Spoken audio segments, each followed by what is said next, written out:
Recording in progress. Good evening and welcome to the Tuesday, October 22nd, 2024 study session of the Olympia City Council.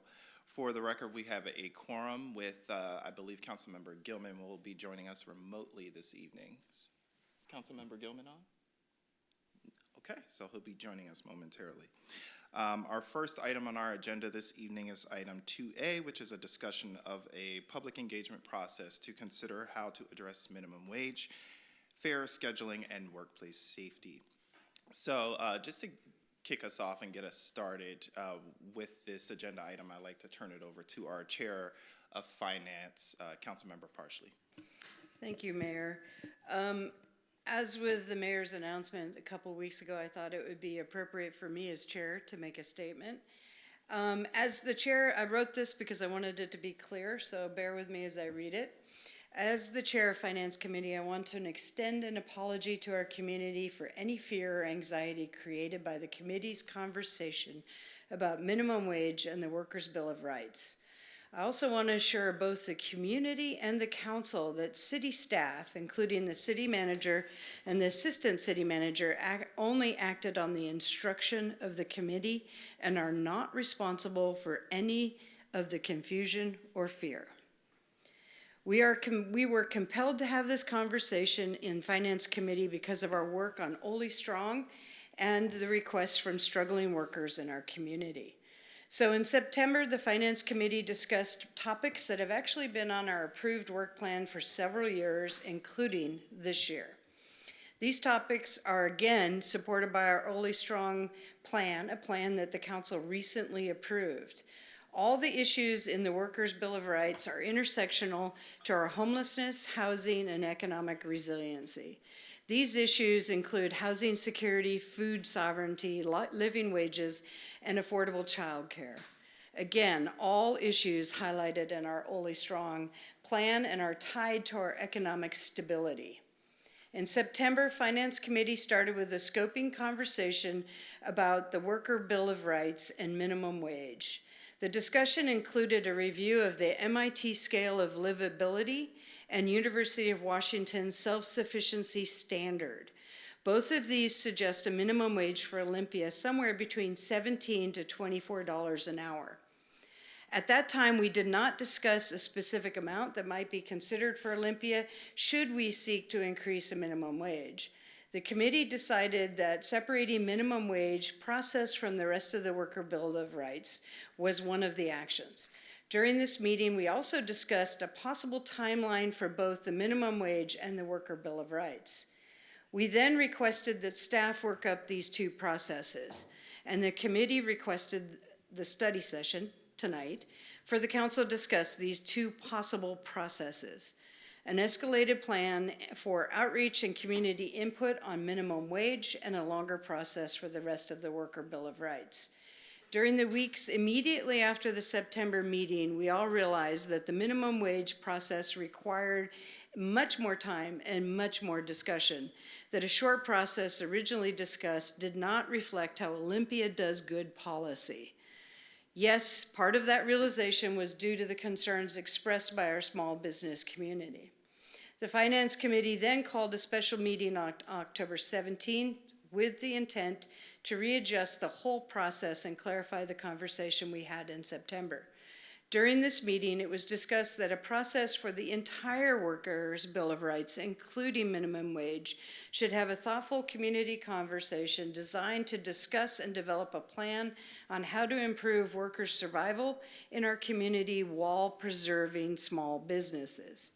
The committee asked, again, the staff to bring a preliminary plan forward, understanding that next year there's a lot of work to be done on our budget and that we're conscious of the staff time. We wanted to have in this plan to include those who might be involved in the conversation.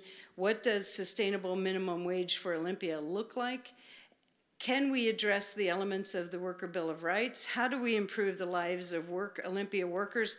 And how do we ensure preservation of small businesses while we do this work? The committee envisioned that participants in this community process would include small business owner, business association, labor organizations, workers, nonprofits, and many other community members. The committee also recommended that the Finance Committee continue oversight of this work with adequate council check-ins for continued input.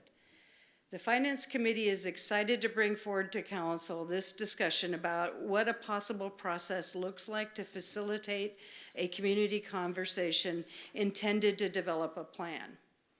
We also believe for the last few weeks that all conversations and moments of public sharing have created a unique opportunity in our community. We believe that we are hearing from both workers and small businesses alike a willingness for dialogue, to listen and to learn. A very good place to begin a community process on what does it mean to ensure survival of small businesses and our workers. We know that for sure Olympia has an excellent history and record on having difficult conversations, that given the appropriate open process, we will provide an equitable balance point between all involved, and the outcome will continue to make Olympia a better community.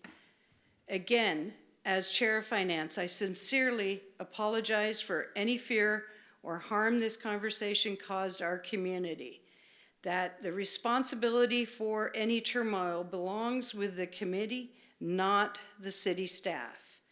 We sincerely believe in this conversation and that the health and resiliency of our community is tied to strong small businesses, but also a strong, healthy workforce. And we're looking forward to a conversation tonight and going forward. Thank you very much, Councilmember Parsley, who is our chair of the city's Finance Committee. Thank you. So before I open it up for discussion with council members, I've asked Councilmember Cooper to just give us a little bit of background on and provide some context on what the Worker Bill of Rights is. And I think that's important for those who are tuning in maybe for the first time or maybe haven't been following for quite so long. So, Councilmember Cooper. Thank you, Mayor Payne. It's loud tonight. So I want to just take a second of personal privilege and back up slightly from where we are today, because for me this conversation began in 2015 when I brought forth a referral to consider minimum wage, fair scheduling, and sick and safe leave for the City of Olympia workers. Largely that was because of the 15 Now movement was happening, and there was a statewide conversation in cities, being driven by cities, about this minimum wage and the need for growth in Washington State. And I'm proud to say, because Olympia was part of that conversation, we have the minimum wage we have now. It's a lot better than it was. And it's because of our work. It's because we joined in that conversation. We made it live, excuse me, while also realizing that there's a lot of pieces in here that may or may not be in our control.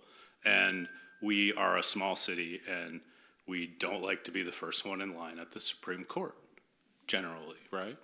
I think the lawyer and the city manager are nodding. So I worked with the 15 Now movement to bring forth an ordinance that made it a civil penalty between a worker and their employer to look at wage, to look at safe scheduling, and then or predictive scheduling, so somebody knows what their schedule is going to be in advance of going to work, and then sick and safe leave, which we saw the state take care of the sick and safe leave portion in the legislature. The $15 an hour minimum wage has been brought forth through an initiative. Fast forward to now, we have a request from organized labor, so specifically the United Food and Commercial Workers 367, and I always get the order of the way they say the county's wrong, the Lewis Mason Thurston? Mason Lewis Thurston?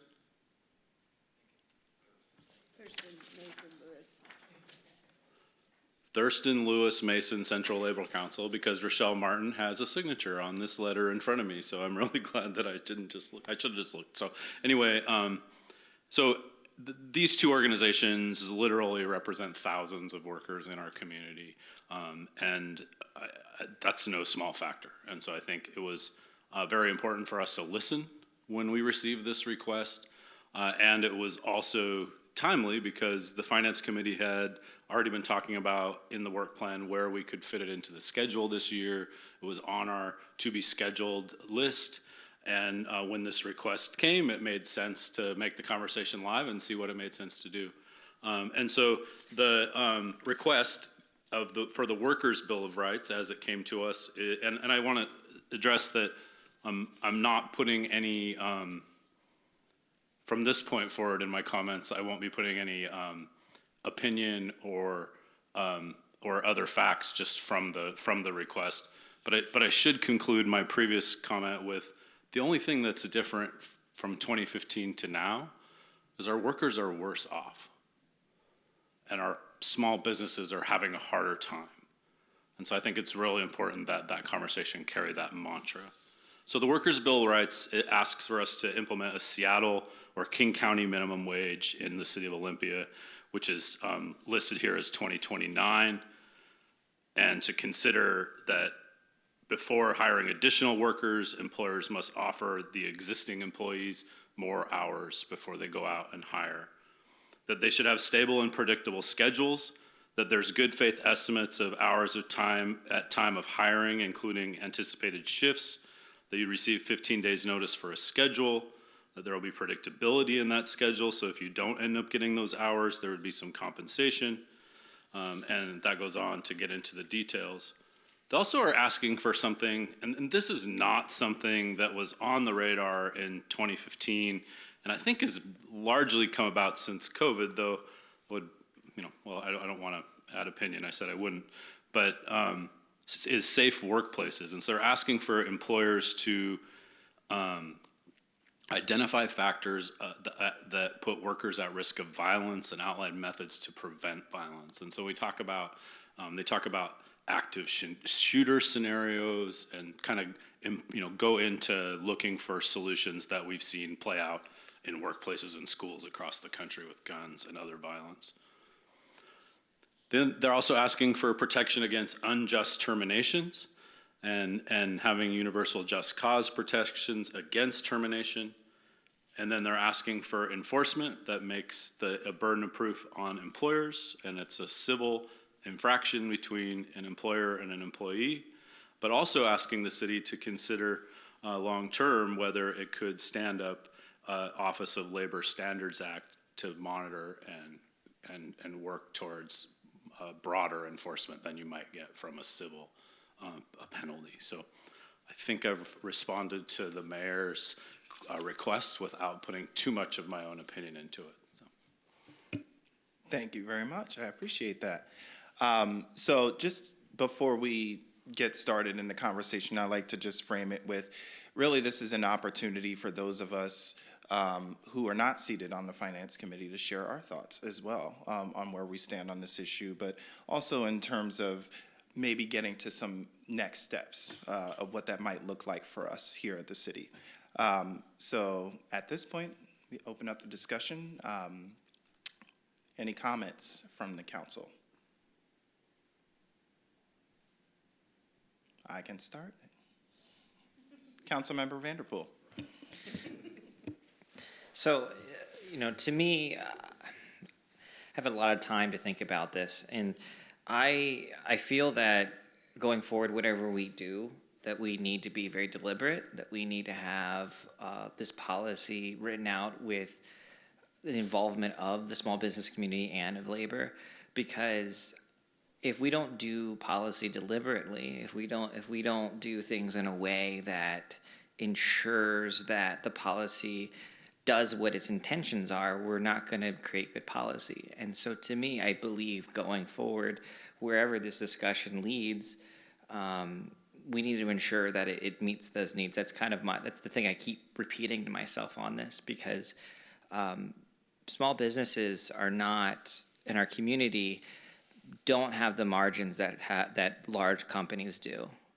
They don't. And I don't want us to lose that in our community. But also a lot of the workforce that has contacted us, they're dealing with wage issues and income issues and scheduling issues that and health issues that have to do with certain industries and not particularly small businesses.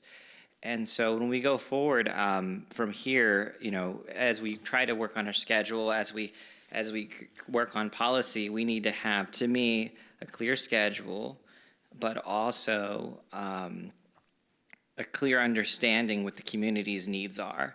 And we have our Olympia Strong work, and I want to make sure that it ties to that. So I'm just going to open up with that and allow any of my other councilmates to talk on it.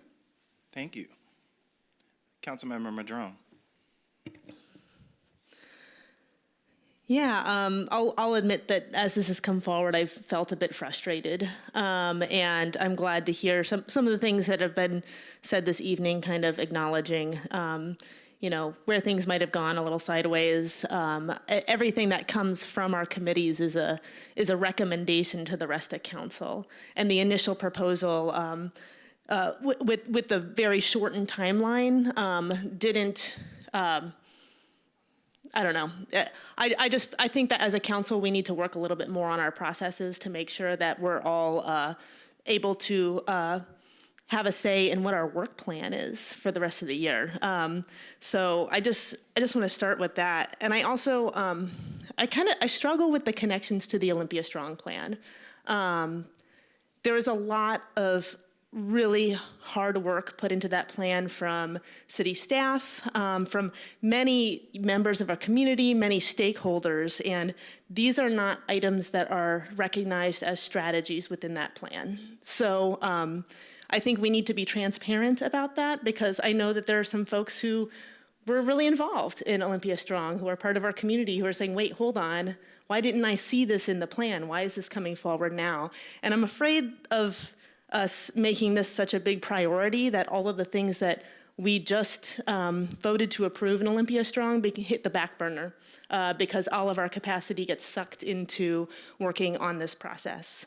And, in terms of, whatever discussion we have tonight around process, I don't think we're ready to decide what moves forward, when moves forward, how long it's going to take, and how much capacity we're willing to put into it, because we have a whole work plan that for 2025 that we need to talk about all the other priorities of the city and what we're no longer going to do because we've decided that this will be a priority. And that's not a decision that's been made yet. So I do think that, we should talk a bit about what a good process would look like, and then consider that in the context of the other things that we want to accomplish in 2025. We're also, we're going to have a presentation on our budget later this evening. And, we're all well aware that we're facing some budget constraints. And, spoiler alert, one of the things that is in the budget that we are likely going to be cutting is the Office of Performance and Innovation. That is the group of staff who helped us do things like the One Community Plan and, the different types of processes that it's been talked about that will model after this one. So we really need a good sense of what our capacity is to take on something like this. So I'll just start with that.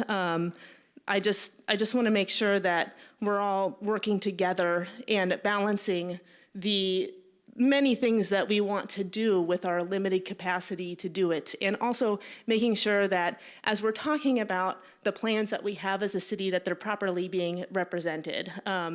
Just so that I just don't want it to feel like a bait and switch with the community. Thank you. Mayor Pro Tem Nguyen. So as to not repeat things from my colleagues tonight, I really appreciate, I wasn't sure how everyone was going to come into this meeting tonight, this being the very first time that this body has collectively talked about this topic. I really respect the acknowledgement given by both the Chair of Finance, Councilmember Parsley, and then also Councilmember Cooper with the context, and then more understanding about the Workers' Bill of Rights. I don't think that everyone understands those things. Something I like the direction that this conversation's going. I think it's grounded in reality. Thinking about not only honoring a community included process and possibly a community led process with all community members that would be impacted by this. And then I also think that it's realistic of like what our capacity is as a city, how much impact can we make. I think that if this is something that we do choose to go forward with as a council and have it on our agenda, which is for our work plan for next year, which is something that we would decide in our annual retreat. All of the things that we work on for that year is decided in the annual or in the front of, or I guess in January in our annual retreat for the year. But I'm glad to see that it is now, it's not just about what is the proposed minimum wage. It is about the full Workers' Bill of Rights, and there's a lot of work-life balance. There's a lot of just respect and like dignity. I think kind of basic things for employees in there. So I'm glad to see that moving together. We're talking about it together. Something that has been hasn't been mentioned so far, I guess. Sort of directly, and is something that's been on my mind, is that I don't want to get ahead of myself and not yet seeing the data and not yet really diving into it on this issue. But I think it's really sort of heartbreaking in a way what we're seeing right now, and whether that's intentional or not, I'm not sure. But we're seeing workers, and then small business, and then also nonprofit leaders, right? There's more people than just workers, and then the small businesses, right? There's also the very large businesses and just different scales, and so this actually impacts a broader community base than I think folks sort of initially realized. And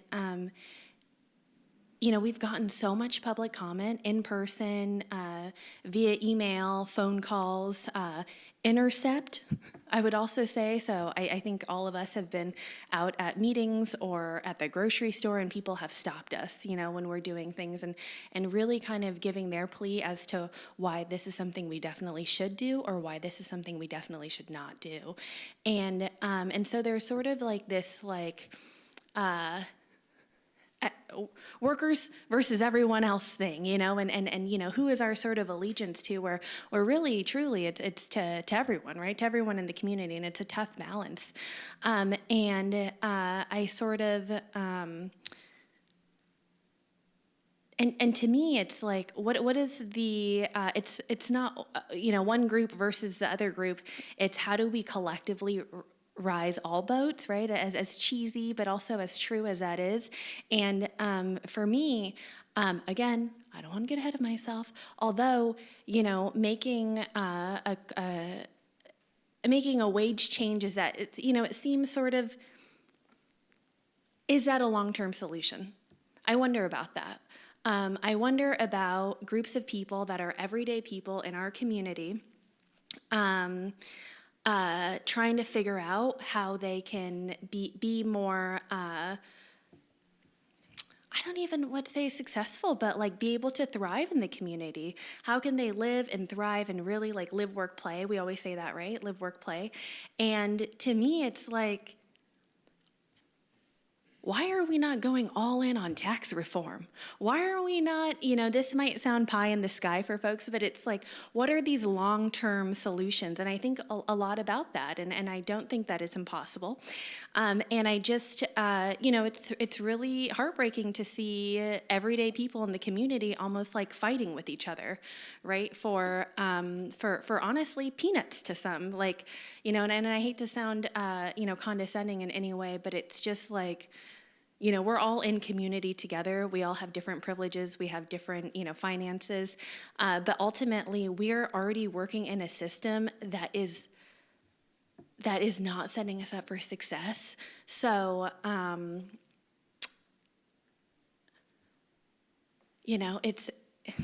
it's just I want to I want to be able to, if we do something on our work plan, I want it to be actionable. I want us to I don't want to make it such a big conversation that nothing ever happens. It's just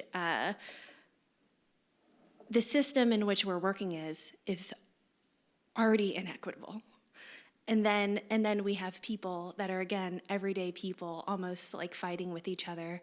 And then it's just, like, I would like to make a long-term change. And I hope that this council is open to that conversation. It's just, there's a lot of contributing factors to what makes a place affordable. To get your basic needs met, but then also it's about the bread, but it's about the roses too, right? But to enjoy being in that community, and it's not all shouldered on the employer. It's also about about housing. It's about the different taxes that the city asks you to pay. So there's a lot of different factors, and I'd like to work collectively and figure out, like, hey, what are long-term solutions so that we can all thrive? And I don't think it's too pie in the sky. And so I hope that if we decide to go this way, that you will all come and join me in that part of the discussion. Thanks. Yeah, thank you. So I guess I'll just start with this conversation around capacity for staff and going into the work plan for next year. And that concern is valid and is very real. But let's not pretend that we wouldn't be having this conversation anyway, despite this coming forward. We were going to be having that conversation anyway about capacity and, what the work plan looks like and whether or not we move forward with certain projects and assignments for next year, and whether they could be put off into the following year and that sort of thing. So in that sense, I see this as no different. It's just another item on the list to a conversation we were already going to have at the retreat this year. And I think that it is a matter of simply looking at all of the actions within the Workers' Bill of Rights and comparing that to the totality of what we are hoping to work on for next year. And really taking a look at that and saying, well, what's doable?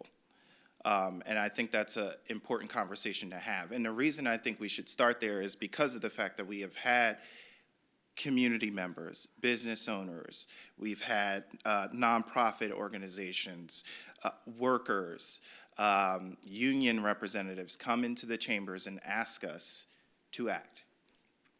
And as far as I'm concerned, we should be listening to all of those voices. And so we need to be taking that into account as we think about our work plan for next year. And so for me, this connection to Olympia Strong, and while Olympia Strong doesn't necessarily mention minimum wage as an initiative that we would propose or that we would do, it does talk about a third of Olympians struggling. It does talk about wages and the high cost of living throughout the plan.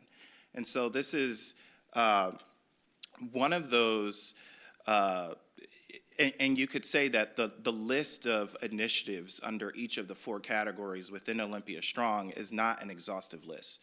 There are things that we could add to it in the future that we probably haven't even thought of yet. And so for me, I see this as no exception. I just understand that we're all frustrated with the process, and that includes myself in that. Very frustrated about it. But it doesn't mean that we shouldn't be listening to the voices that were in our chambers. And so that's how I feel about approaching this going into next year. And I really hope to continue to have a robust conversation about what a public engagement process will look like. But first we need to understand what's the scope of work that we're gonna do for 2025. And once we know that, then we can talk about an engagement process. And I think that is really sort of the order of things in that regard. So that's what I have to offer for now. And I see that Councilmember Gilman has joined us. Councilmember Gilman, can you hear us? Okay, you got frozen. Okay. Um,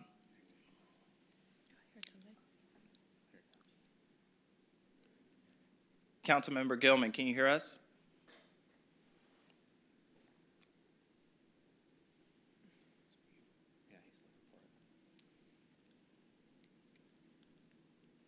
Well, while you're looking for your mute button, the council is just having a conversation about, sort of where we are in terms of our positions on whether or not to take up minimum wage and fair scheduling and safe workplace conditions on the work plan for next year. And so open to hearing your thoughts if you have any to share. If you heard any of that. Can you hear us? No, oh, you just froze. If you can hear me, I'm waiting for the internet to get strong enough so I can hear you.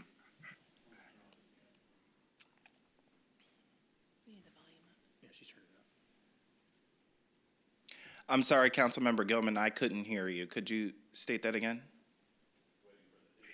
Oh, it's the connection on my side. It's been kicking me out and putting me back in. Can you hear me this time?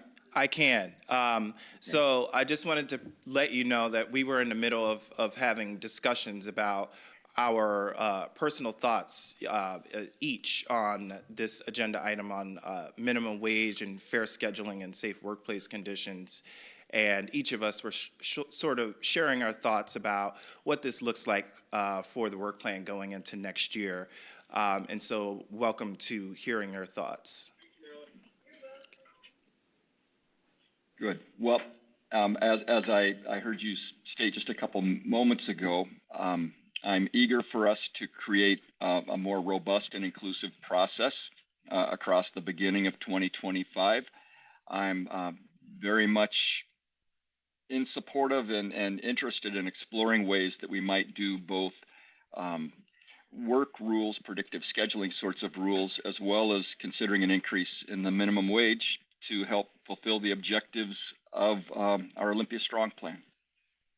So I'll leave it at that. Thank you, Councilmember Gilman.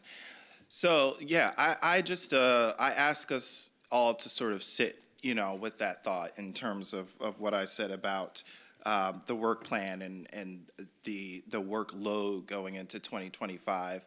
But we have to also remember that we have a community to listen to. We have a constituency. And so we don't necessarily dictate the entire work plan. The community, it sounds like, is perhaps telling us that maybe they want us to pivot a little bit, and we should be listening. That's our jobs. And so that's my sense of how to approach this. I get that we're frustrated with our own internal processes, and that's, I think, our internal business to figure out. And in the meantime, we need to be thinking about what can we be doing in this area that's best for the community. And so open to hearing additional thoughts before we just talk about next steps for the retreat. Are there any? Mayor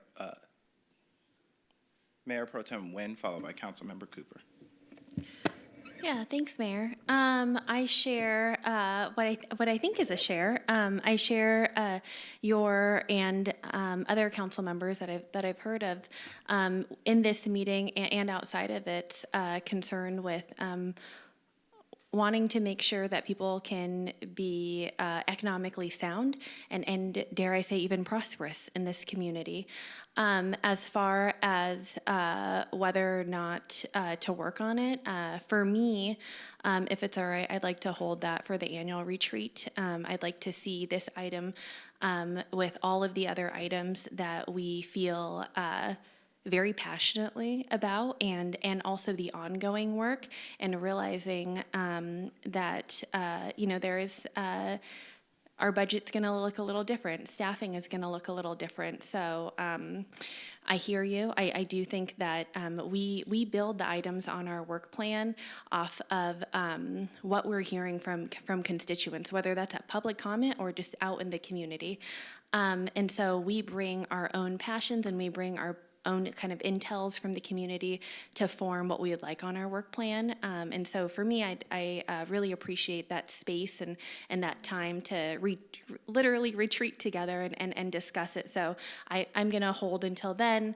I hope that that people are hearing, if they don't take anything else away, I hope that they're hearing a strong sense of care for the responsibility of making big, really important decisions on council and how they impact, and the realization more and more of how it impacts all community members that are involved. And also, I just really respect that space that we have as a group to be able to retreat and see everything that we do. So I'll just hold it till then. Thanks.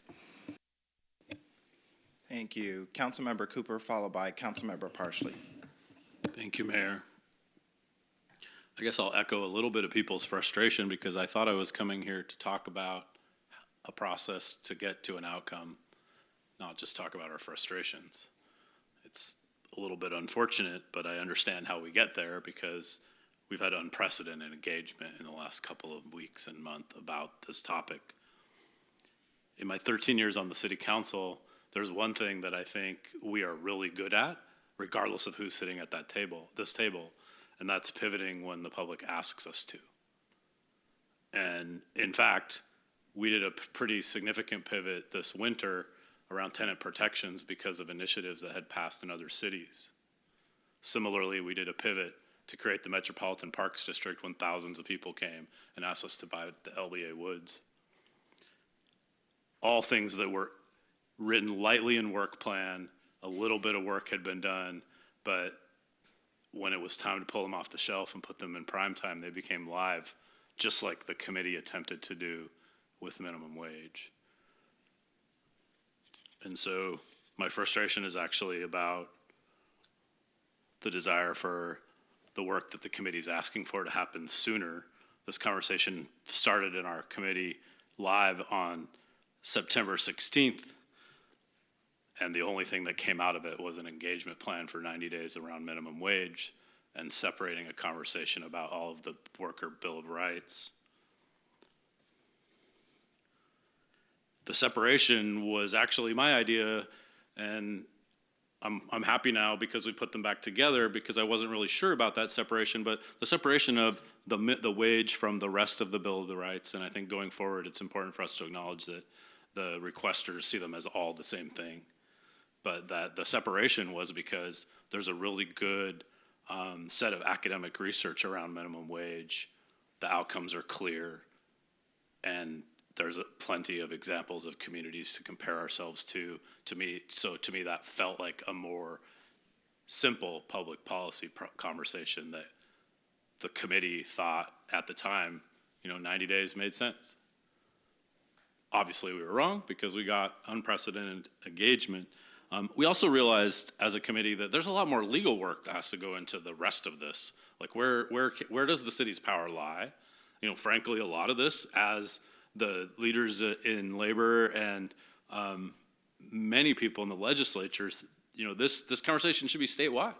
Like these conversations need to be the same and congruent from one labor force to another. Unless the workers are not getting their needs met, then it's up to us to step to the plate and try to have a conversation to help them, just like we would if a group of businesses came to us.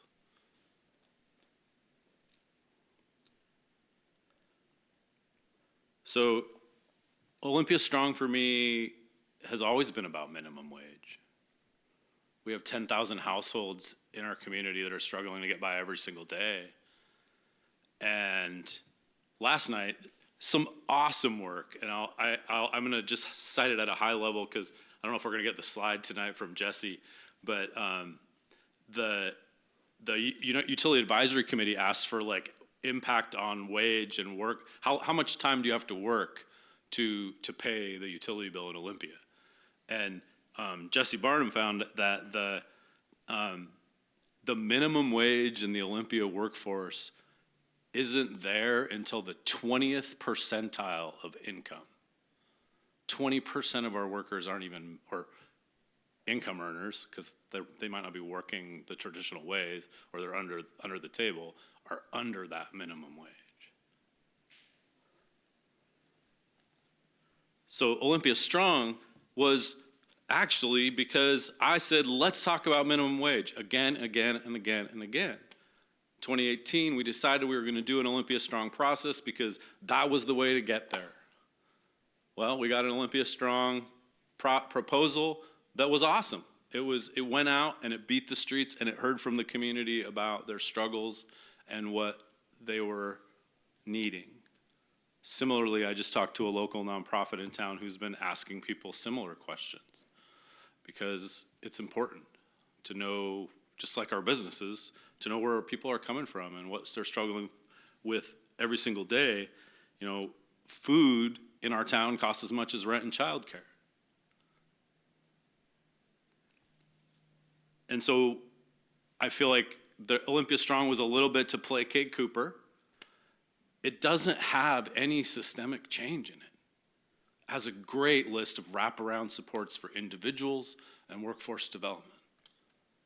All of them are expensive, and there's most of them we will not be in the lead in. I'm just looking at you, Mayor, because the line is funny, so I'm not talking to you on purpose.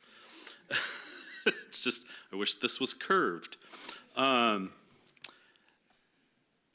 And so I think it's just, like, for me, that is what this conversation is. It's the systemic addition to Olympia Strong for the workers in our community. It's what the conversation has been about for me since I walked into this chambers for the first time.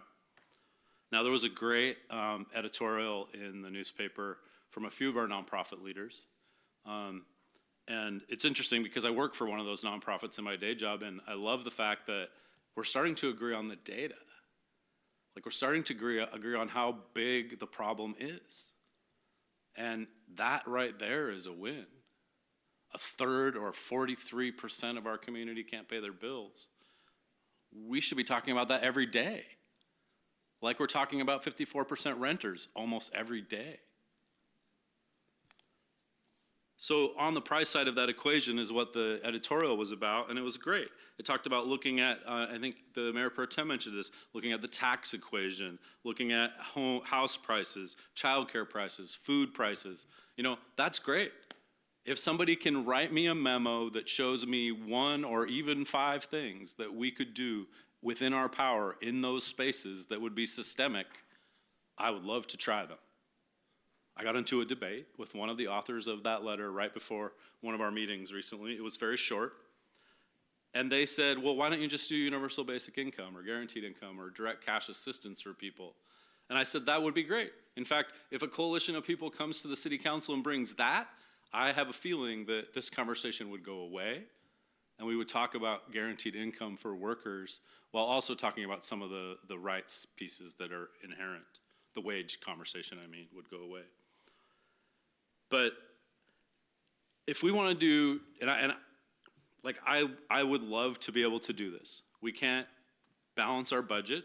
Maybe this would help, but guaranteed income for the 10,000 households in our community that are struggling, just for their utility bill, which we learned last night is a little over $300 every other month, would cost us $18 million just to do a utility bill. And people are talking about $500 a month, $1,000 a month in these pilots. The city of Olympia cannot do the lifts that are being proposed as the converse alternative to this conversation. I've been working on it for 13 years, and I'm not saying I'm an expert, but I would love it if somebody showed us another alternative. Now, I'll close just by talking about wage, because I think it's the most unfortunate thing is that this was taken to be some proposal that the council was making for a huge wage increase on the 1st of January. Never on the table. The $24 that was cited earlier was from, living wage studies. I threw a $20 number on the table and tried to get my colleagues to make a live number come out of the committee, and they threw it out. There was no number. It was all about a conversation. And I hope that we can commit to have that conversation with our community because they're asking for it, they're demanding it on all sides. And have the conversation. I took a whole bunch of notes because I think they're awesome. Like, have the conversation be with the small business community, the labor community, have it be deliberate, have it talk about different industries and how they're impacted, have it talk about what the schedule will be so people know where they can be engaged, tie it to Olympia Strong, grounded in reality, have it include respect and dignity and be data driven, and have it listen and engage our businesses of all sizes, ensure that our allegiance is to everyone. And that's a beautiful comment. Collectively, we can do this work, and I know we can. And so I ask you to roll up your sleeves, because I came here to talk about people that are struggling, not process. But I get it. And I'm used to waiting. So that's why I'm not blowing my top, and I'm really glad that we all came here to have a discussion. So, thank you. Thank you, Councilmember Cooper. Councilmember Parsley. I feel like if there's a silver lining in this process is the engagement. I've sat down with small business owners. I've traded emails with small business owners. I've had phone calls with small business owners. I was a small business owner. What I'm hearing universally from all of these conversations is they want to be engaged. They see the problem. They understand the problem. They also want to be heard. And that's what a good process will give us, is all sides are heard. And all sides will be at the table, and those considerations will come forward to a really good, equitable balance point that will protect the small businesses because they are treasure, and they are honestly not really the problem. Most small business owners that I've talked to told me what they did for pandemic, including one who helped everybody fill out their partial unemployment, and then paid them 20 hours a week, and when they made tips, made up the difference to what they were making in tips before the pandemic so that they were getting 40 hours a week of tips. This is the kind of small business owners we have in our town, and we need to protect them.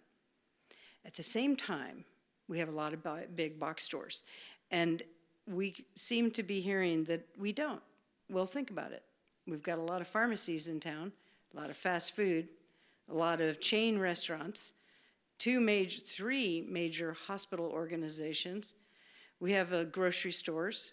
These are corporations that are recording record profits in the 30 to 40 percentile. And yet their employees are getting simply the state of Washington minimum wage increases. And they're not being guaranteed 40 hours a week, nor are they being guaranteed what their work shift's gonna be week to week. To go to the numbers that my councilmate over here said, when I ran for office in 2017, 41% of our community was at risk of losing their housing. 41%. That's 21,000 people in Olympia. That's an astounding number. 21,000. When I ran in 2020 or 2021, it was 48%. That's 25,000 people. If we're going to fix our homelessness problem, we have to stop the slide back into the street. We have to stabilize our population. We have to make this not just about surviving, but the roses. Being able to go out to a restaurant, being able to go to the movies, to buy a book, whatever the thing that makes life worth living, and not working 3 to 4 jobs just to pay rent, which I happen to know near my old business, all of the workers in that convenience store were working 3 jobs just to pay rent, because I was asking. So yes, I think the community is asking us for this conversation. Yes, we have an overfilled work budget, plan. We have the budget. We have a budget crisis. The committee was very well aware of that, and we were compassionate to what we were telling and asking the staff. I think if we first ask the question of the process, what's the plan? What are we trying to solve? And that to me is, how do we have a healthy small business community with a healthy workforce? How do we make that happen?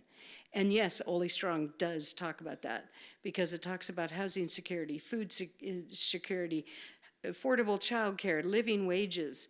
It talks about all of these things, and they are super important. So yes, I think our community is asking us for this pivot. I think they're telling us they're drowning, and I think we need to help them. And it's not just the workers, but the small businesses. And recognize what the work plan should reflect with compassion to our staff, because I think they are overworked and our budget's overworked. But understand this is, I think, a fundamental ask of our community.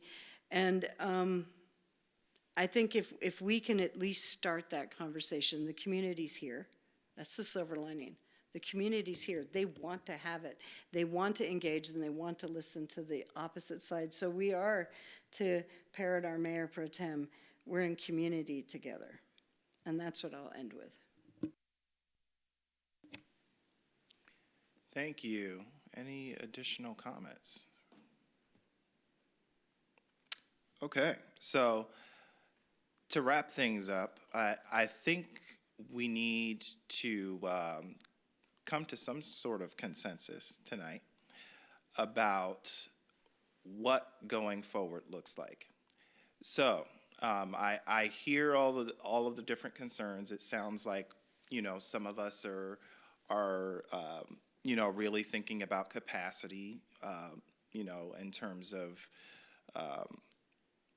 what that looks like in compared to the immense needs that obviously we're looking to address with this particular item. So my question to everyone is, based on what I'm hearing, is it sounds like we are interested in having a conversation at the annual retreat in January. It's difficult to commit to exactly what we will do at this particular moment, because we are not looking at the totality of the entire work plan for the year of 2025. So, with that being said, I do think the very least we can do tonight is make a commitment that we are going to, in fact, have that conversation about what a public engagement process will look like in the context of an entire work plan, and what it is that we're going to be able to do in this particular area. Any comments on that? Councilmember Vanderpool. So I want to mention that if we create a public process, we have public forums and discussions, there may be other factors that are not in this. They may rise to the top. So, for example, commercial leasing, the cost of that on small businesses may raise to the top, right?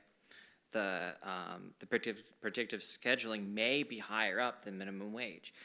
So when we do that, we also have to be aware that we may end up with a different type of package, and that may affect the amount of work that staff is doing.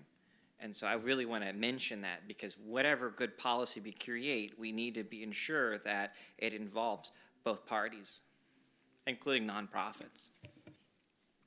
Sure. And really that's the case with nearly anything that we do, right? As with whatever process that we have, there's bound to be changes. There is the potential for disruption or interruption based on something else that emerges that's more eminent or more that is of higher significance or importance. So that can happen with nearly anything that we do. In the meantime, though, I think we have a general understanding of what the Worker Bill of Rights says. And so we need to take that into account as we go into 2025. And as we have a conversation about the entire work plan, we're looking at the Workers' Bill of Rights, and we're going to do our due diligence in terms of what is actually doable for us. Now, that doesn't mean that we will even actually end up adopting something at all, simply because what's on the work plan means that we are committing ourselves to doing the work of working on something to eventually introduce a policy, and then we make a decision as to whether or not to adopt it. So I just want to make that clear to all of us that are listening and watching tonight, that that is the process. There is no commitment at this point to do anything. And so I really want to be clear about that. What we are committing ourselves to doing is beginning a process of what it could look like to bring something forward to the council for consideration of adoption. So there's phases to this. So, Councilmember Cooper. Yeah, I just wanted to help bring that out if you would let me, because I think that is what I heard the majority of the group committing to, is a conversation with the community. And so if we're going to do that, talk about what that looks like at the retreat, I'd like us to react to something real and not walk into a blank slate again, because I thought that we would be actually talking about a process tonight. That's, until this afternoon, was what I understood was coming to. And so, from September 3rd, when the request came in, the retreat will be, 3.5 months later. And so I hope that we can have the respect of the people that have gotten involved in this conversation to be ready when we walk into the room, whether that's at the retreat or at another opportunity in January, to look at a timeline and a process. And if I could, well, I'll speak for myself, but my takeaway from the Finance Committee was we didn't want to predetermine the process because we want creativity from the City Council. In order to have that be fleshed out by January, I just request one addition to your schedule, and that's that there's a way for Jay and Stacy to harvest from us as individuals what that process would look like in our mind, so that that work is done before we sit down. I was getting there, and that's what I was going to suggest as well, because we have very limited time at the retreat, and we can't dedicate our entire retreat to discussing a public engagement process for this one particular agenda item. So I think that's a fair ask. What I will say is that from what I'm hearing tonight from the rest of our council mates, is it seems like they're not looking for us to have a further discussion about public engagement, just because it's, as I said earlier, I think we need to decide what it is that we will work on before we discuss a public engagement process. A public engagement process for what? And I think that's important for us to have that conversation first. Obviously, we can talk about, well, it's for all of this, right? But if we're comparing it to the rest of the items that we have on the work plan and what's actually doable for the city, I think that's the important conversation to have first, about what we agree that we're going to take up with all of these items: minimum wage, fair scheduling, workplace safety. And once we make that decision, then we talk about a public engagement process. And that's something that I think is going to take more time. Councilmember Madrone. Yeah, I was going to say something similar. I wouldn't want a full process to be created with feedback from all of us, and then we get to the retreat and look at the full work plan and we're like, oh, we bit off more than we can chew. Now there's other things that we can no longer do that we had really needed to get done in the year. So I agree with the mayor in terms of, engagement with us to figure out, the what, not the how. I also agree with what Councilmember Vanderpool was saying in terms of there's this Workers' Bill of Rights that's been put in front of us, but I also heard Councilmember Parsley say, let's make it not just about a healthy workforce, but healthy small businesses. So I want to be cautious that we don't limit ourselves to what has been put in front of us by one party who has approached us and asked us to be engaged on this. I want us to be very, very careful about how we frame this work. I know that I know that Olympia Strong talks about how many people are struggling in our community. And when we talk about a third of Olympians struggling, some of those people are on a fixed income, and and a workers' bill of rights does not help them. So I just don't want us to misrepresent the good work that we've done. If this is over and above Olympia Strong, like, hey, through the Olympia Strong process, we found there's some other things that we should maybe be working on, then let's say that. But I just don't want us to take the work that we're doing and say, okay, well, now it's this, because we can add things to it whenever we want, right after we passed it. So I just want us to be really careful on the framing. I'd like us to work with our economic development director to make sure we have the right data in front of us. I just, I want us to be very clear and transparent on where this is coming from, why we're doing it, and what it may encompass, so that we don't end up with the kind of concerns that we've been hearing from the community. Councilmember Parsley. One, I think this is great. I took notes from all my council mates, and I'm not going to summarize them for you, but I did take notes. The two things that I would like to make sure that we remember is we do have this engagement right now, and we have a momentum. And what I'm worried about is the conversation opportunities are here now. So how do we capture that? That is. I mean, the engagement is amazing. I haven't seen it since really homelessness response in our one community and everything else. The other thing is we got to recognize the Worker Bill of Rights is one of many, many, many things we have to do. It's a yes-and situation. It's not a single option. That's what the Olympia Strong is. It's a cafeteria of options, sort of like when we're looking for affordable housing. We're looking at, land trusts and land banking, partnerships with private. We're looking at our incentives for impact fees and multifamily tax exemptions. We're doing a yes-and situation. I believe this is how we have to approach this topic. It's a multiple things. This is just one in many, many things we have to look at. And then I'm just going to say one little thing, because I have been driving at this for a while, that would be put on the part of the small businesses. I really want us to explore the potential for what does it look like for a B&O tax exemption below a certain gross, because that would help potentially the really small businesses be more stable, and maybe they'll push that forward to their staff and make their businesses more viable. Because of the way B&O tax is designed, which goes to tax system, thank you very much, Mayor Pro Tem, is stupid because it's based on gross and not net. So being able to go forward with someone like, that kind of full conversation. And as much as I'd like to see a baked process, I'm going to push back just a tiny bit, except for how do we capture this engagement and keep it going? Because there's a fair amount of engagement. Thank you. And just for those who might be listening, B&O is a business and occupation tax. So, okay. Well, first of all, I just want to thank you all for the conversation on this tonight. I know that this is a sticky topic for us, and we're all in different places, and obviously we're still shaking off some of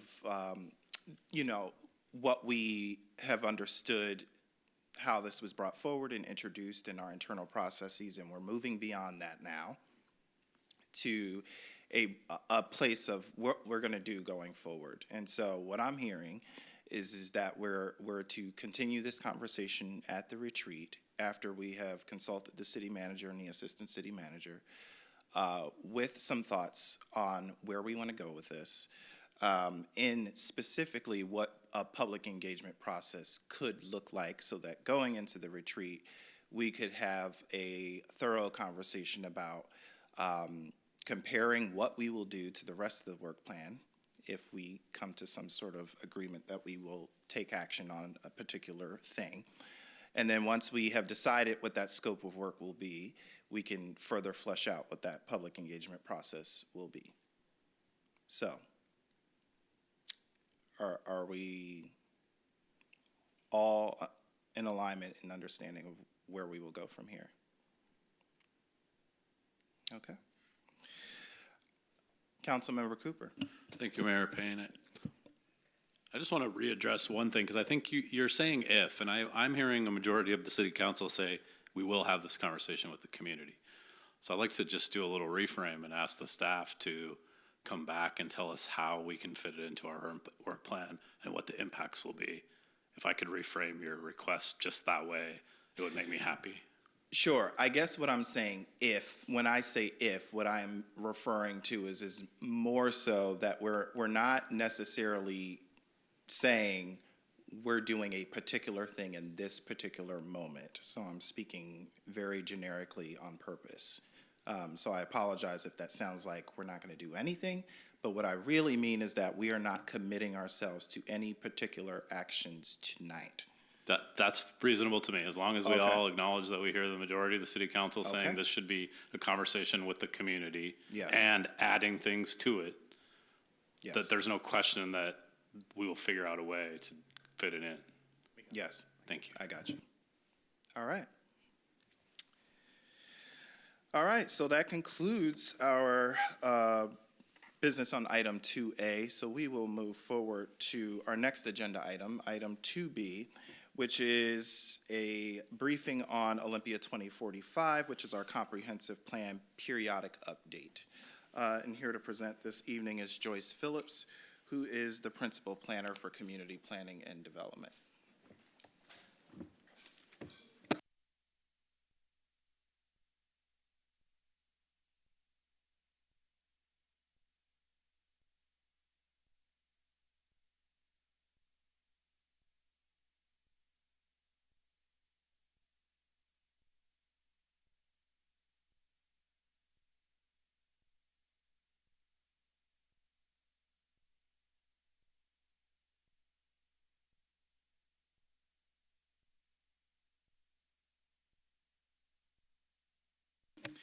All right, so I'm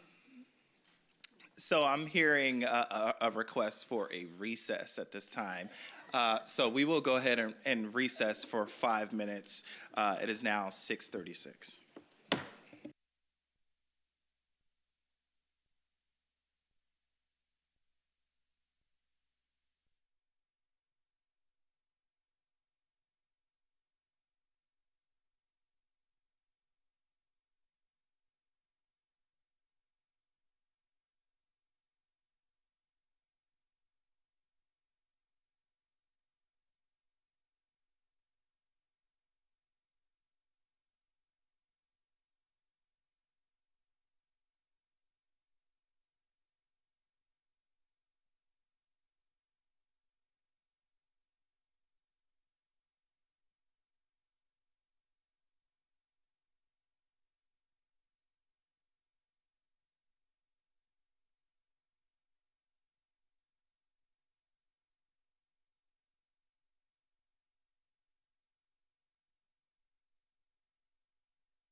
Okay, so we're back, and we will return to our business item 2B on our agenda, which is the briefing on Olympia 2045, our comprehensive plan periodic update.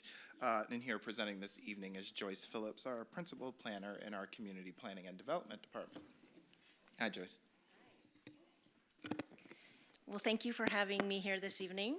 For the record, I'm Joyce Phillips, Principal Planner in Community Planning and Development. With me this evening are Tim Smith, our Interim Director of Community Planning and Development, and Michael Ambrosi, Senior Planner at Thurston Regional Planning Council, and Associate Planner Casey Schaffler, also with Community Planning and Development. And we also have in the back, Darian Lightfoot with Housing and Homeless Response. So this evening, we will provide a high-level summary or an overview of where we are in the process with the comprehensive plan update. But we actually plan to spend the majority of our time this evening asking for some council input on a couple of emerging issues. And so we're going to spend maybe 3 or 4 slides on the update and then focus in on those other policy issues. Which is also why I gave you an incredibly long staff report for this evening. I think it was 5 pages instead of the normal summary, so I hope that's all right to put more detail there.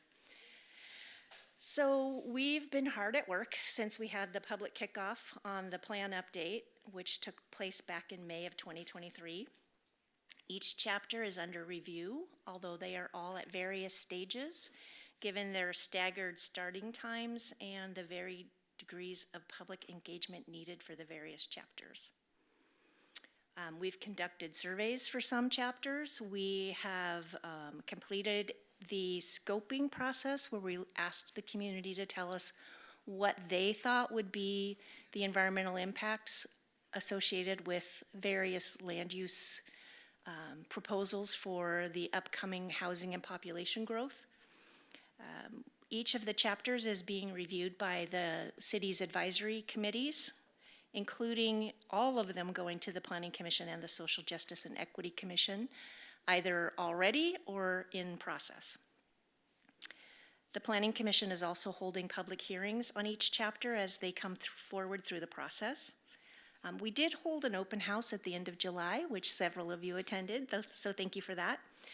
We are also accepting written comments and verbal comments at many of our public meetings and public hearings. I'm going to touch a little bit, I think it might be the next slide actually, on the council-to-council process we worked out for coordinating with the Squaxin Island tribe so that they can provide tribal council comments to the city council on the 5 chapters of the plan that they've identified of being of the most importance to them. And of course, we do work staff to staff with Squaxin Island tribal staff as we're developing the chapters as well. Some of the chapters are just now getting to the point where we're going to be bringing them forward to the city council, and that's really exciting. And I'll show you a schedule in a couple of slides. We'll be bringing final drafts and planning commission recommendations forward to the council or council committees. Some are going to council committees first, others are going straight to city council. But we'll be asking for council consideration in any potential changes you might want to each of the chapters. But we are going to ask you to stop short of adoption so that we can prepare the environmental impact statement and have a chance to review the final draft in its entirety before any action is taken on adoption. So in working with the Squaxin Island tribe, we're coordinating with the tribal staff as each chapter is developed. And sometimes it's a chapter that they haven't identified a specific interest in. We're still giving them the opportunity to review and comment on those chapters. But if it's a chapter that we know they're specifically interested in, we're reaching out to work more collaboratively with their staff. And we're striving for collaboration and input as the chapters are developed. We have 5 chapters that they identified as being important to them. That includes community values and vision, natural environment, parks, arts and recreation, economy, and the climate action and resilience chapters. For each of those chapters, once we've had the public hearing and the Planning Commission has completed its deliberations and issued its recommendation letter, we then route both of the final chapter and the recommendation letter to the tribal council so that they have the opportunity to see if they want to provide any additional council comments before we schedule it moving forward. Chapters are not being scheduled for council committees or full city council until the tribal council has had time to complete review.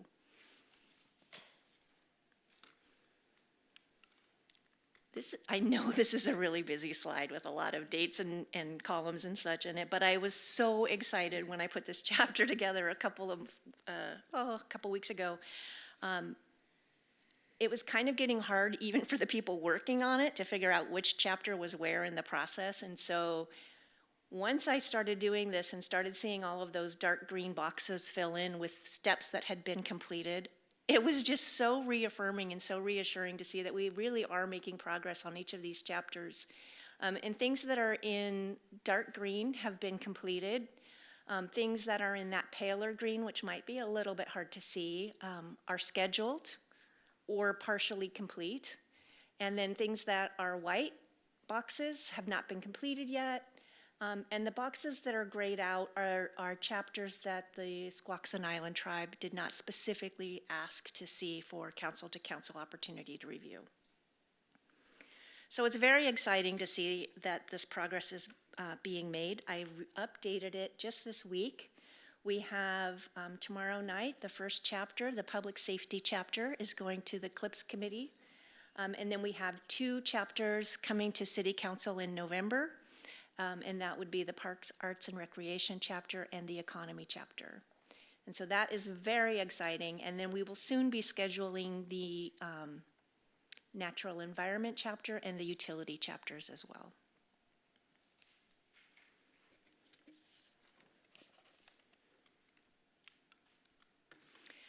But what we would really like to do for the rest of the evening is to focus in and receive comments from the City Council on 2 upcoming and emerging topics that are related to the comprehensive plan update, the housing allocations work, and the proposed amendments to countywide planning policies related to urban growth area, or UGA. If I say UGA, that's what I mean, urban growth area land swaps. And so we'll talk to you a little bit about what that means and see what kinds of input council has. So the reason we invited Michael here this evening with us is we didn't want to represent the work that came out of Thurston Regional Planning Council without having someone here and that could help answer questions about it. But we're excited that the draft work is out. We have amendments to the Growth Management Act that were passed in 2021 that add new requirements to the housing elements of our plan, and we are currently trying to get our housing element far enough along to be able to issue some drafts. We have 2 new requirements. Jurisdictions have to plan for and accommodate housing that is affordable to all economic segments of our population, and that includes identifying sufficient capacity for land for housing all of those economic segments. So we have to plan for and accommodate, and we have to make sure we're looking at all economic segments of our community. There are also additional requirements for addressing racially disparate impacts and displacement, and that work is also occurring, but on a separate path. So tonight we're going to focus in on those housing allocations. So who are we planning for? Oh, sorry, I kind of skipped that slide. Who are we planning for? House Bill 1220 defines 7 incomes and housing types that we have to plan for. It includes emergency shelters, that's temporary shelter for individuals or families that are currently experiencing homelessness. Emergency housing is temporary accommodation for individuals or families at imminent risk of becoming homeless. Permanent supportive housing is low barrier subsidized housing with supportive services to help tenants maintain housing stability. And then that is also extremely low income households. That's households that are at 0 to 30% of the AMI for our county, and that's area median income. So it doesn't require cities and counties to plan for households earning more than 120% of the area median income.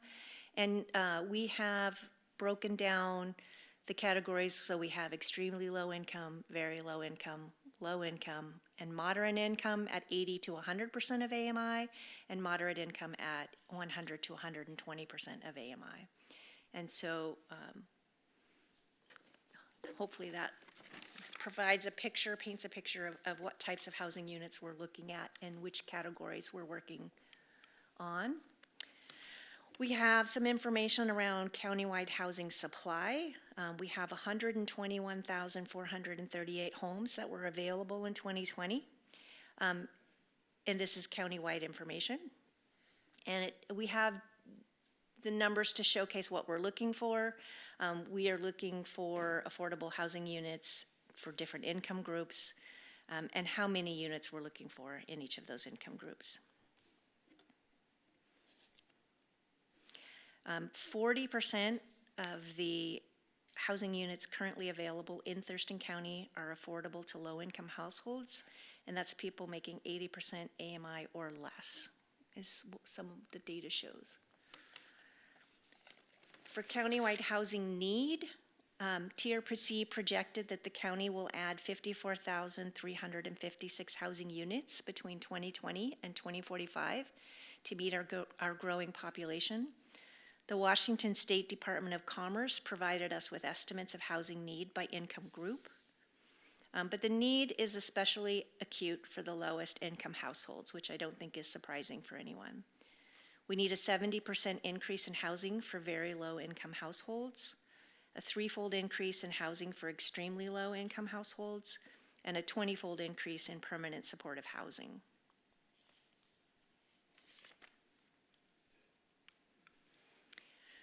So the county and the cities of Olympia, Lacey, Tumwater, and Yelm contracted with TRPC to facilitate the process and complete the data analysis required for this work.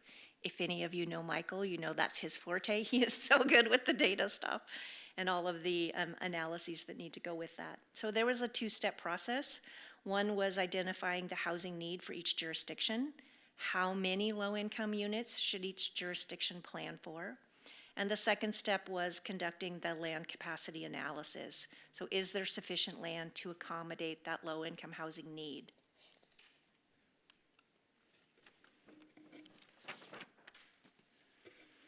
TRPC looked at jurisdictional housing needs using the regional approach. They looked at how many units in each of the income ranges each jurisdiction should plan for.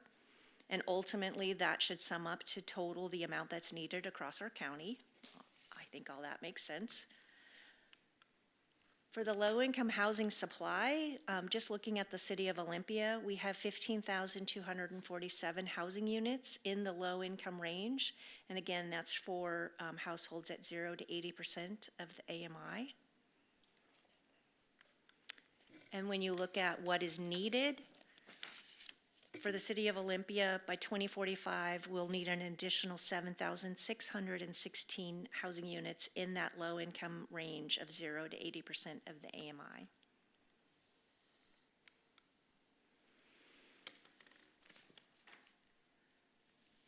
So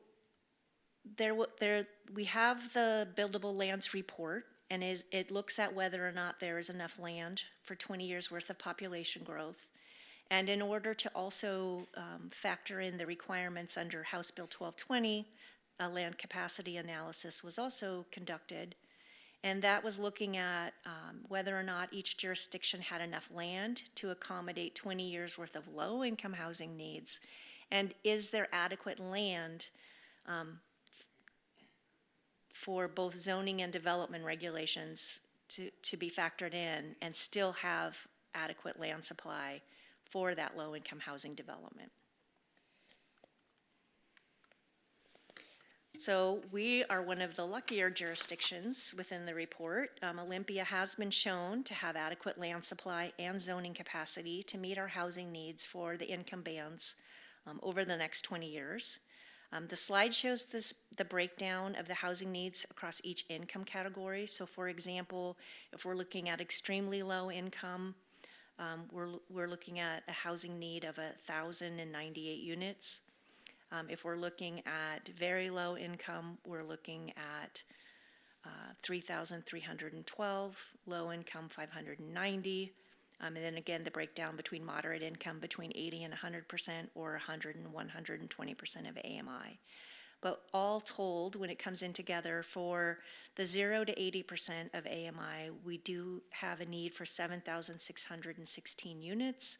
And if we're looking at the other 80 to 120% of the moderate income, we're looking at an additional 3,623 units. The rest of our housing need would be for folks that are earning more than 120% of the AMI.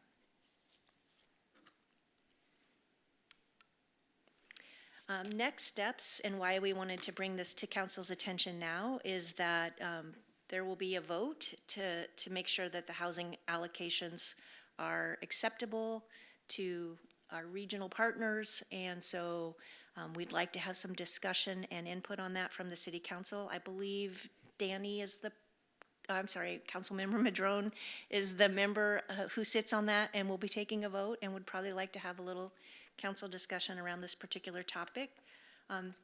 Tim, at this time, I'm happy to turn it over to you and Michael if there's anything you'd like to add or clarify. No, other than just to stress the timing is perfect. Lacey updated their council last week, and so at this point, staff are preparing councils for the upcoming consideration by the full Thurston Regional Planning Council in November and December on this issue. So we did talk with the Land Use and Environment Committee in September, and some questions. There were some questions that were fairly in the weeds and staff weren't able to answer, so that's why Michael's here tonight in case you have some specific questions on some of the assumptions that went into this report.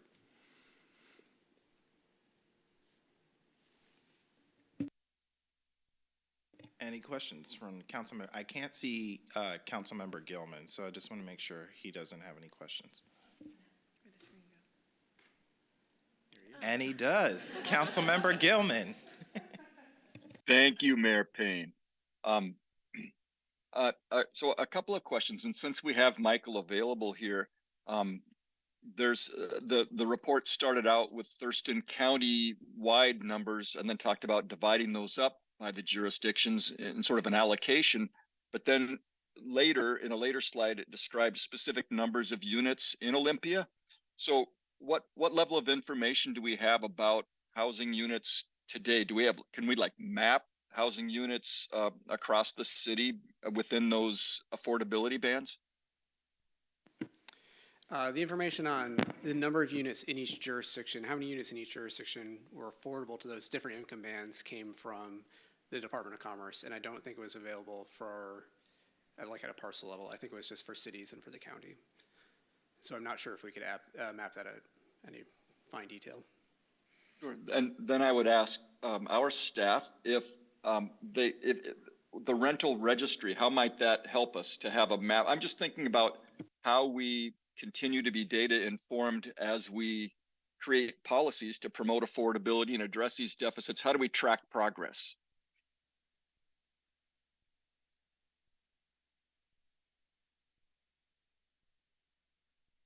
Well, we can certainly talk to our GIS staff. I mean, the rental registry program is just starting, and so I think we need to get more registrations done to be able to track that kind of information. But it's certainly something we can have a discussion internally with on how we can provide that information to City Council. Great, thank you. Councilmember Cooper. Thank you, Mayor Payne. Trying to remember my difficult question, but I'm pretty sure it was around migration.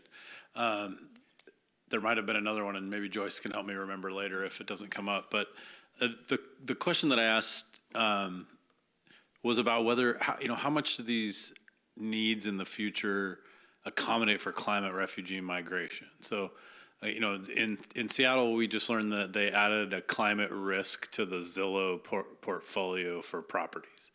And yesterday, the school board came to this finance committee and said, this is going to be a primetime announcement and said no school impact fees for the city of Olympia. because our enrollment is down. The enrollment numbers and the climate stories don't seem to match the projections that we get. And so I'm just wondering if someone can help us, like, with how much confidence do we project the need, maybe is my real question. Yeah, TRPC, our council does adopt a population forecast countywide. That's the population that we should be planning for over the next 20 years. For the past, I think, 5 years or so, we've really relied on the Office of Financial Management's population forecast of the work that they do. So I can't speak to all the details of what goes into their forecast. I will say that these forecasts do tend to be based on past projections and what we've seen happen historically. And when I think about climate migration, I often think about that's not something that's going to happen in the future, that's something that's happening now. When people think about where they're living, they're thinking about climate. I think that's part of the reason why we all live in Olympia. We love this climate. So I think even though these forecasts are based on past trends, historic trends, I think climate is factoring into them, at least indirectly. I think that's helpful because it is a current trend in some ways, though maybe we don't know how fast it might grow. Yeah, that's always been the challenge, is how much of the population change that we've seen is being driven solely by climate factors versus other factors. Right.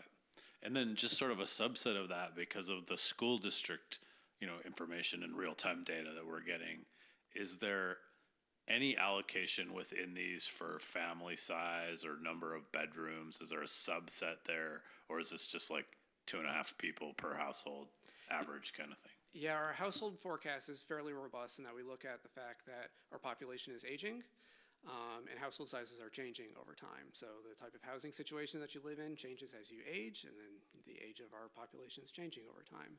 So we don't use just a straight number of people per household factor for our housing forecast. It is fairly nuanced to try to capture that. And so then would the data predict, or what we know predict, that there will be buyers for those single-family homes with multiple bedrooms as people age out of them within the income bracket that they're for sale for? Yeah, I think that's above what our forecast is intended for. We just want to say what is the total housing need that we need countywide to accommodate our growing population. Yeah, okay. I really appreciate that. And you just kind of humoring me with that last question, because I think as we still have a lot of aging to happen in the boomer population, and they haven't even all retired, and we don't see any kind of incomes for starting out families that would support the ability to move into those units. And so I think that's just something I don't see in the report, but also something that we don't really know for sure. So thank you. Any additional questions? Councilmember Partially, followed by Councilmember Vanderpool.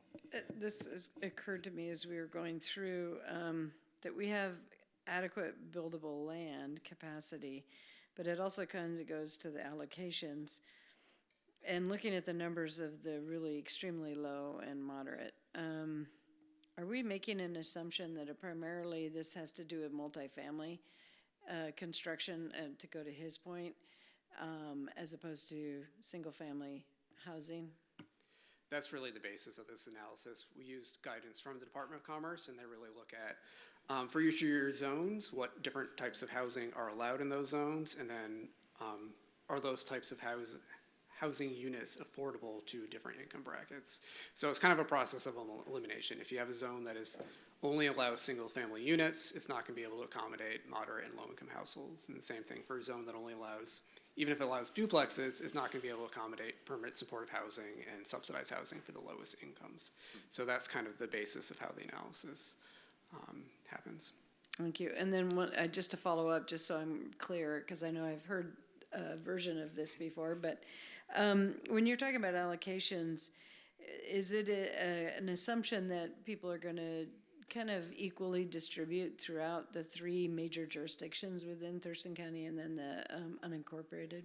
Yeah, I'd say for the allocations, there's no one correct way to do that. The Department of Commerce actually gave us a range of different options for doing that allocation, and then we also reached out to other counties to see how they approach this. And The allocation that we decided on was really driven by, it was a recommendation of the staff partners from the different jurisdictions that we worked with.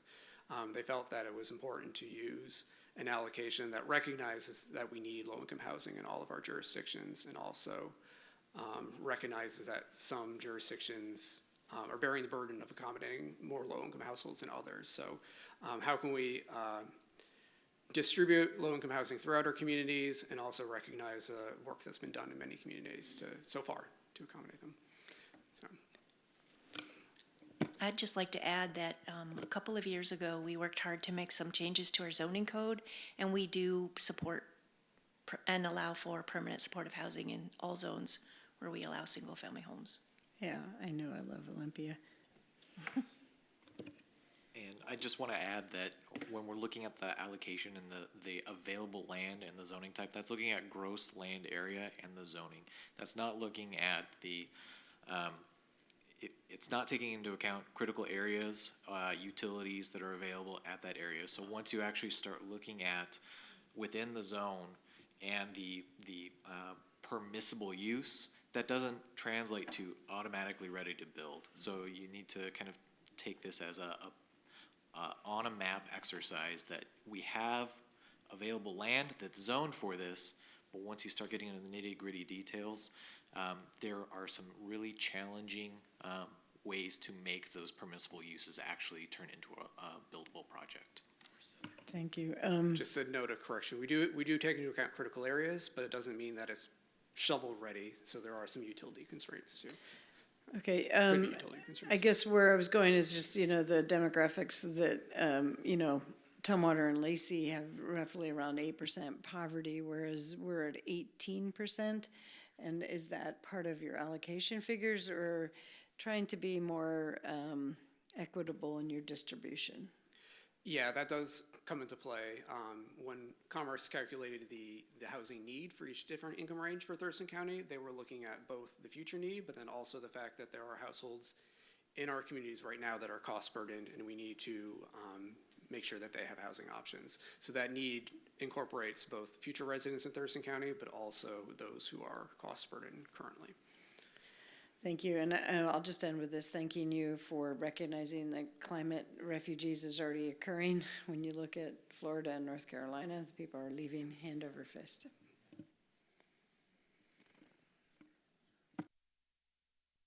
Councilmember Vanderpool. Some of my points were covered, thank you.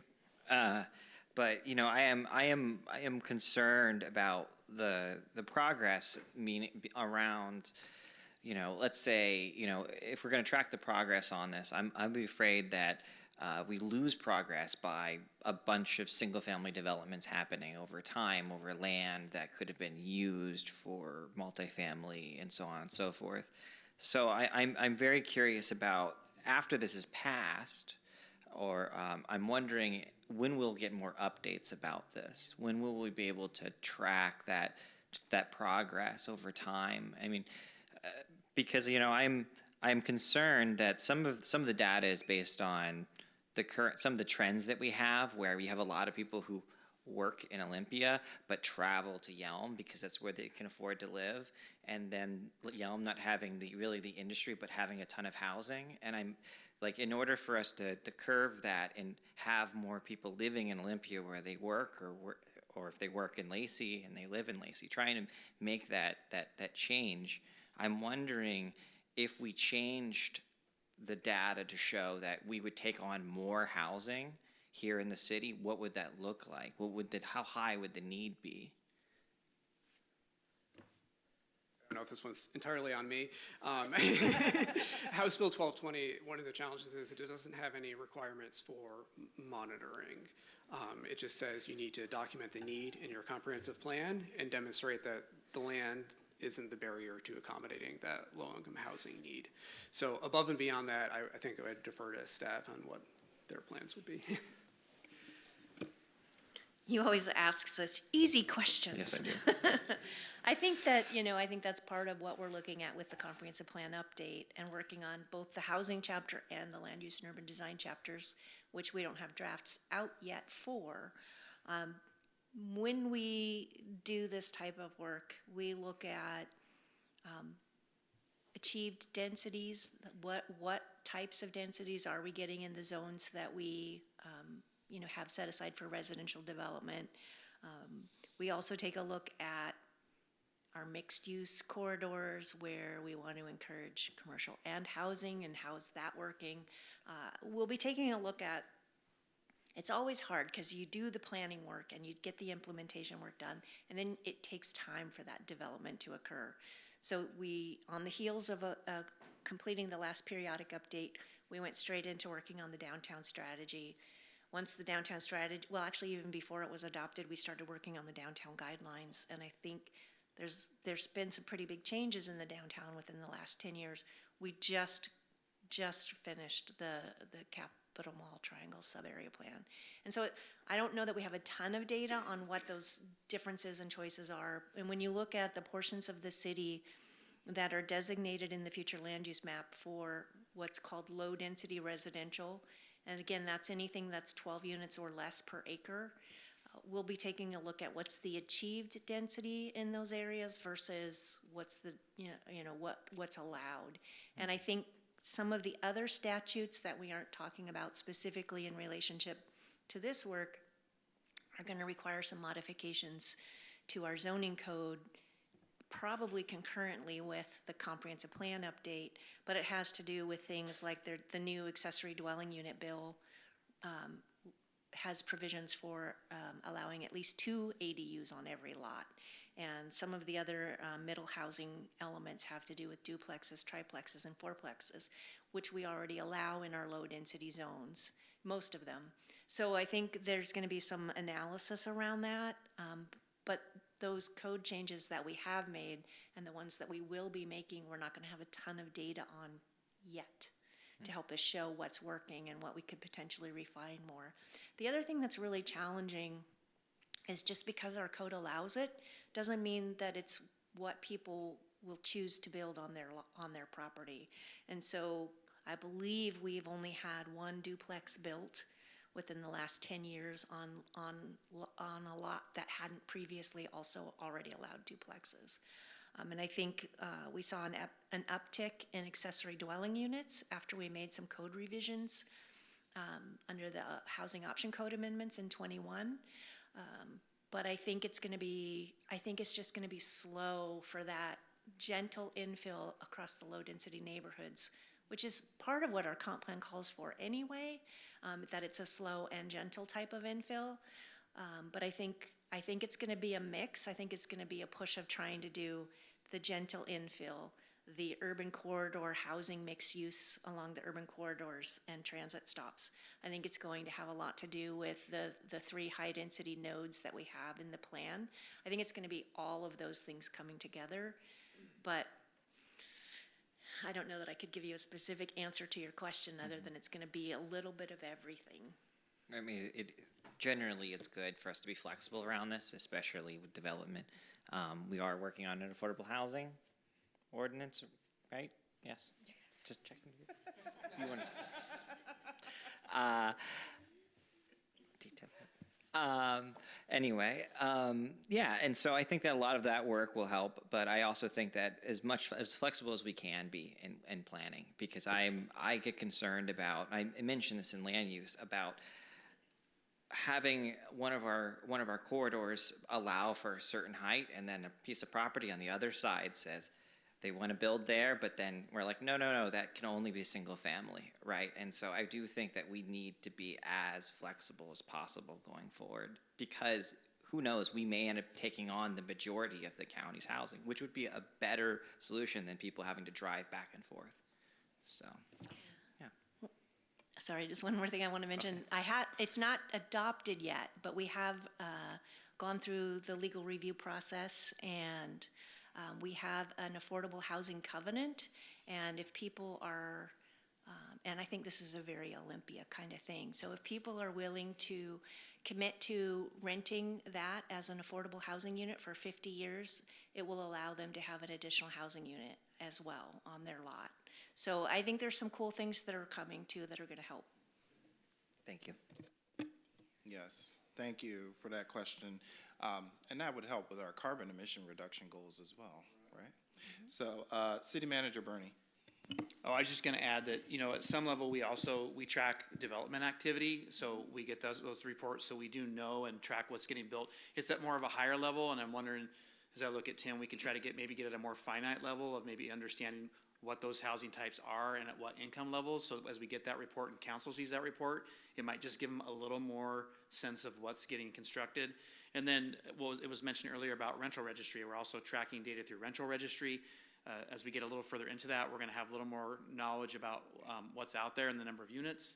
And then also, Darien is at some level also has some, through MFT and other programs, we're tracking kind of what's being constructed and what's getting built. So there's a culmination of things out there. I think staff just has to find a way to bring it all together for you to make it easy to see what's happening. And then as you consider zoning changes, that's another way we can kind of track the impacts. Are we actually seeing construction happen to the way that you want it to within those zoning changes that may happen in the future? Councilmember Maduro. And this is also tied to our housing action plan, and we've had Darien come into the full council and give updates on all the types of housing that we've been building. So it's in the works in terms of the tracking and figuring out the process, the progress that we're making. And of course, it's an ongoing evolution because we keep creating new tools that allow us to get more housing built and be able to track what we're doing. Councilmember Cooper. Just an observation that this conversation, if it kept going, would start to mimic the conversation we had at land use about the land use map and how we'd like it to kind of see, we'd like to see more of our value within it, even though we know the ranges for each area are broader than the outcome we're getting, which is what Joyce just pointed out. And so I do think that one of our challenges in this comprehensive plan update is how do we tighten that up so we actually get some of the outcomes that we're looking for? And I'll just say it out loud, that I think that means we have to discourage any more single family development. It's not gonna help us meet our goals. We have enough at the income levels that we need it outside of the highest income, and we know that the market will bring that no matter what. So I just wanted to say that out loud. Councilmember Vanderpool. Yeah, I mean, I agree, and I think that going forward, making it easier for small developers, small builders to be able to make on those odd lots, to be able to build those things that we're just, the big developers aren't going to do. I went to a conference one time, and some builder or a planner was like, if you live in a city where you see a lot of tall buildings being built and single-family homes, it means you have no missing middle developers and builders. And so we really need to get those, builder, developer, a person who has a little bit of money to build something in the community. And so I think that, or moving forward on that, I would also wonder if we've ever considered doing form-based codes instead, just getting rid of the usage and just allowing form-based codes, meaning not dictating what the usage of the building is, but rather just the design of the building. Councilmember Parsley, followed by Councilmember Gilman. You did. You were doing something. Mayor Pro Tem, you saw it, right? Yes. I'm not crazy. Okay. Good answer. Councilmember Gilman. Good support. Thank you. I wanted to offer, as I'm listening to this conversation and thinking about the first conversation about low-wage worker protections, that I have a hope that while it's clear that we can take this allocation that's offered by Commerce, we already have zoning changes and enough land that generally support it. But it's this, to me, these allocations are an opportunity for us to, I know we've got land use working on an affordable housing policy and some additional changes, but I hope that we'll reach through all of these brackets and that we'll get up to the 120% sort of housing and have the same sort of mapping and reporting that we have on the nonprofit affordable housing and the permanent supportive housing for that workforce housing. That's my hope, is that we do more with this, while I understand that we've satisfied the legislative requirements. Thank you, Councilmember Gilman. Any additional questions? All right, I'll turn it back over to Joyce. All right, thank you.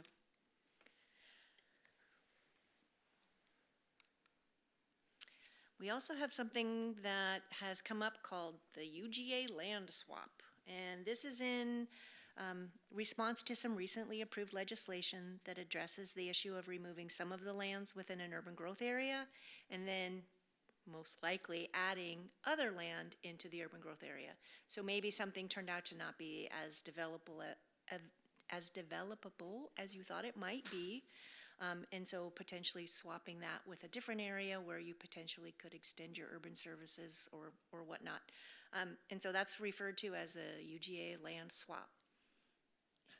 And I'm going to let Tim talk about that because I did not attend the most recent meeting. Right. So the status of this is that the county is approached with a request for a land swap as part of our comprehensive plan update, not for Olympia, but for a different city. And urban growth area modifications must adhere to the countywide planning policies, and they don't address land swaps. And so a request was made for the subcommittee of Thurston Regional Planning Council, the Urban Growth Management Committee, to meet to provide a recommendation to the board on language to the countywide planning policies to add land swap considerations. That took place in August, and there was a recommendation to move forward. There were a couple dissenting voters, and there was a minority opinion that was prepared to basically ask the county for some additional process to consider the language that was moving forward. And so the board respected that request, and that was referred then to the local planning directors group to work on some draft language. As those meetings occurred in August and September, Joyce attended the first meeting, I attended the second. Tonight we don't have anything to provide to you yet, but ultimately last week the planning directors did craft some criteria and a process that would then move forward to the board for consideration. County staff has asked that they have a chance to brief the board and come up with a timeline and dates for them to have briefings and hearings. And then once that is evident and supplied to the city staff, we'll then provide a briefing to this council in advance of the board consideration. So that's kind of where we are with that issue. Councilmember Madrone. I'm going to provide a little bit more context that Tim is maybe less comfortable providing. So I was Olympia's representative on the UGM subcommittee, and what happened in that committee was that one of the members proposed language verbally during the meeting for us to vote on. Typically, the process would be that the planning directors of all the jurisdictions would get together, talk about what worked best for all the jurisdictions, and then a proposal would come to the UGM subcommittee, and then we would vote on it. But that didn't happen. I was one of the dissenting voters, and I worked with a colleague in Tumwater to write up a minority opinion in terms of our concerns around the process, not specifically concerns around the concept of land swaps, but just around the process, because what the UGM subcommittee ultimately did was cut our staff out of helping to shape a proposal that worked for all the jurisdictions. And so we asked the county, before they take it up, before they bring it to a public hearing, do some additional work and engagement with the planning directors of all the jurisdictions so that we all actually have an opportunity to give feedback into what works for all of us, and then take a revised proposal to the public hearing. So I just wanted to give a little bit additional context. Things went a little bit backwards, but there was some course correction along the way. You're welcome. All right, back to you, Joyce. Thank you. And I will say that the conversations that were had with the group of planning directors and planners added a lot of clarity so that I think the proposal coming forward would be something that is acceptable to most jurisdictions, if not all. We had hoped to have that language to be able to share this evening, but it's not quite at that stage yet. But I think it's much better and more detailed. Anything else about the land swaps? Councilmember Cooper. Is the one that is not being spoke of privileged? I don't recall exactly what's in it. We just talked about things like Well, not the language, but that the county went to a city and asked them to swap. Is that detail? No, it was an applicant approached a city An and the county to see if they could advocate for a swap during their comprehensive plan update. Got it, okay, so, Yeah. so then that would trigger language in the countywide planning policy changes. So then would that make it easier for us to talk about like our city boundary to the north, where our UGA is all lake in the middle of the north central part of the city, and we know there's neighborhoods to the north that may or may not be UGA possibilities? I don't know if it makes it easier, it provides a process. Okay. But the idea is that a swap would have to meet a very high standard, subject to things such as provision of utilities and critical areas and that type of thing. But it's certainly a process the city could look at as a way to achieve that result. Okay, because that's the property, that's the area I thought of when you were talking about the housing numbers being, sort of cast across all parcels. There's just so much of that UGA that will never get built out. And we know there's neighborhoods all around the north and south of the city that are just outside of our UGA. So, thank you, I appreciate that. Councilmember Madrone. Let's just remember that we were just told we have adequate supply of land in our buildable lands report. So if and when we ever, as a jurisdiction, need to talk about UGA land swaps, it's, I think, because we're not doing a good enough job with infill, honestly. So let's not get there. But doesn't that supply include the UGA? The buildable lands, Yeah, but that report includes the UGA, right? yes. Right, so if there's big chunks of our UGA that aren't actually buildable, then it does impact us. Okay. All right. No worries. I'm not power tripping. Joyce. Okay, great, thank you. I just also wanted to let you know what kind of the next steps are for the comprehensive plan update, and I appreciate the comments on the housing allocations and the UGA land swap. That's going to be very, especially the housing allocations piece is going to be very germane to the next few months of our work on the housing chapter. But for next steps, we will be issuing public drafts on the land use and urban design, the climate action and resilience, and the housing chapters in the coming months. They are further behind than other chapters just because the housing chapter is new, the climate chapter is new. We have very new state requirements and guidance to follow for both of those chapters. And the land use and urban design chapter is underway. It'll probably be the next chapter draft that's issued. We do plan to get underway on the draft environmental impact statement at the beginning of the year.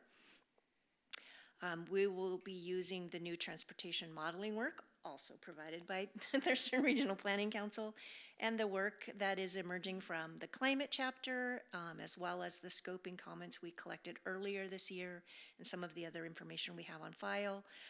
We will be working hard to pull all of that together and go through the process of having the draft environmental impact statement issued and reviewed, the comment period, responding to all comments, and issuing the final environmental impact statement. We really are shooting for a June 2025 date to complete that work, and that is very ambitious. So I'm throwing it out there. I think we're going to take a pretty good shot at that and get that out there. We do have information for people who want to follow along on the update process, including links to the web pages for each of the chapters at olympiawa.gov/2045. We're using these Engage Olympia web pages throughout the process, and I think that part seems to be going very well. We encourage people who want to stay informed on the work or the chapter updates to subscribe to the city's Planning and Development e-newsletter or to request becoming a party of record. And what we're doing is we're sending out an e-newsletter every month that includes what's happening with each chapter, if it's got a public meeting coming up, if there's a survey opportunity, if the new draft has been issued. We're putting those announcements in that e-newsletter and sending those out typically within the first few days of each month. And then we're also sending monthly updates to all of our parties of record. And so that way people can engage on the chapters they're most interested in. Some people only want to engage on one or two chapters. Some people are following every chapter. So it's pretty exciting, and we found that to be a really effective way to help people keep track of what's happening, especially when you have so many moving parts at the same time. So that's exciting, and I'm very excited that tomorrow night, I think it's tomorrow night? Yeah. Casey will be taking the public safety chapter to the CLIPS committee, and then in November we'll be back with the economy and parks and recreation chapter. So I'm very excited. It's like we're finally making some more definitive progress on the update, and we've been factoring in a lot of the information, including the information we got from the council at the retreat in June. So just continued thanks, and thank you for your patience as well. I know it kind of feels like it's taking a long time, but we really are doing a lot of public outreach and public meetings and making sure we go to all of the advisory committees, and everybody's going to the Planning Commission and the Social Justice and Equity Commission. So I think you're going to like what you see, but I guess we'll find out. So thank you very much, and thanks for your time tonight.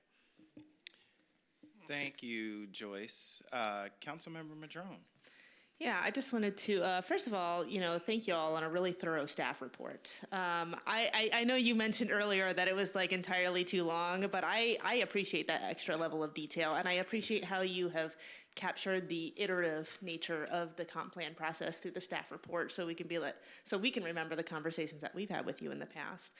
And I also wanted to note that, on the slide you had earlier around the process, Jim came up to me and he was like, oh my God, is all that actually coming to the land use committee?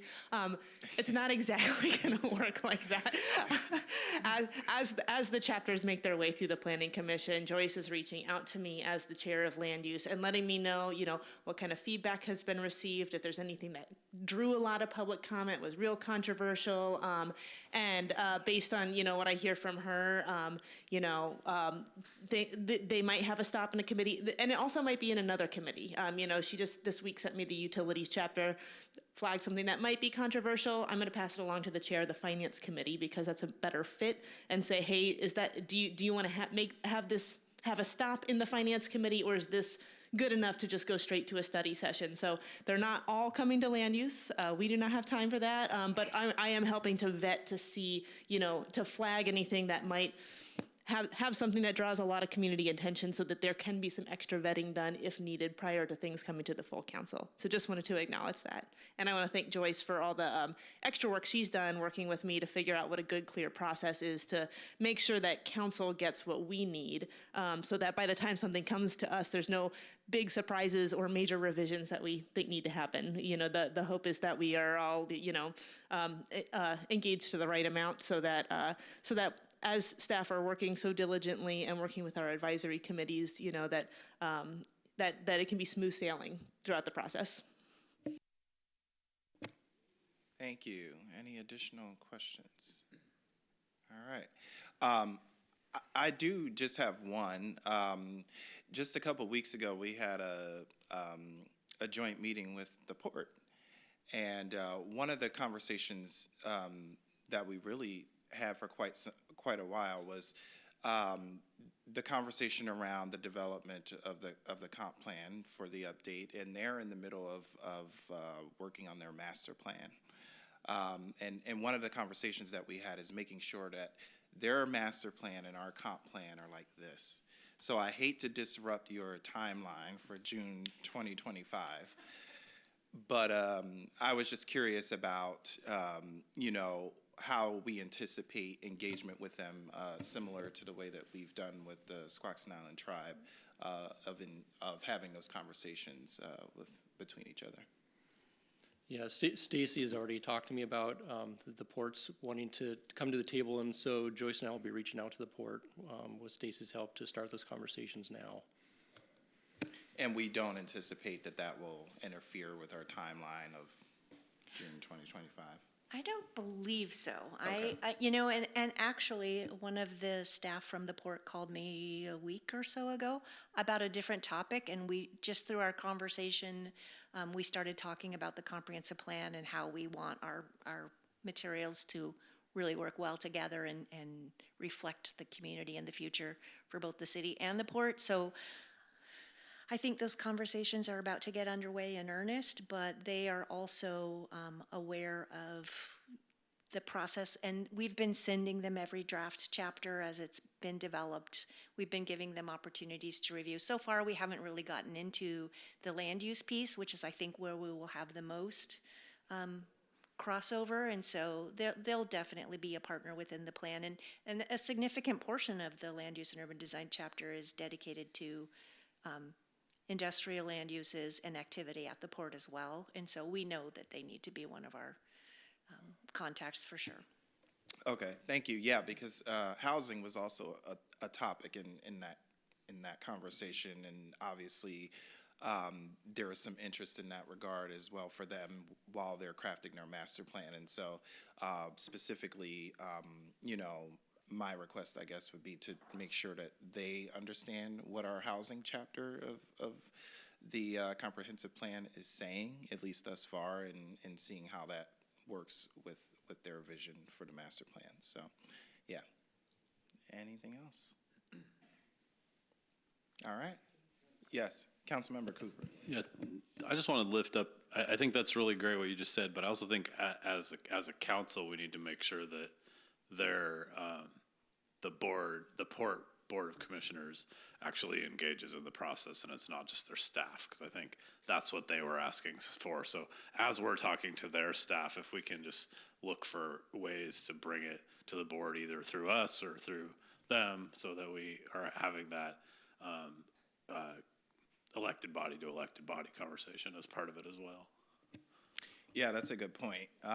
And that, I think that's incumbent upon all of us to make sure as we're doing our own reviews as the chapters come to us, that we're reaching out to the board as well and having those conversations. So yeah, that's a good point. Anything else? All right, well, thank you all so much. So that concludes our business on item 2B for this evening, and I believe you'll be back on December 3rd for a study session on the comp plan as well. So we'll see you then.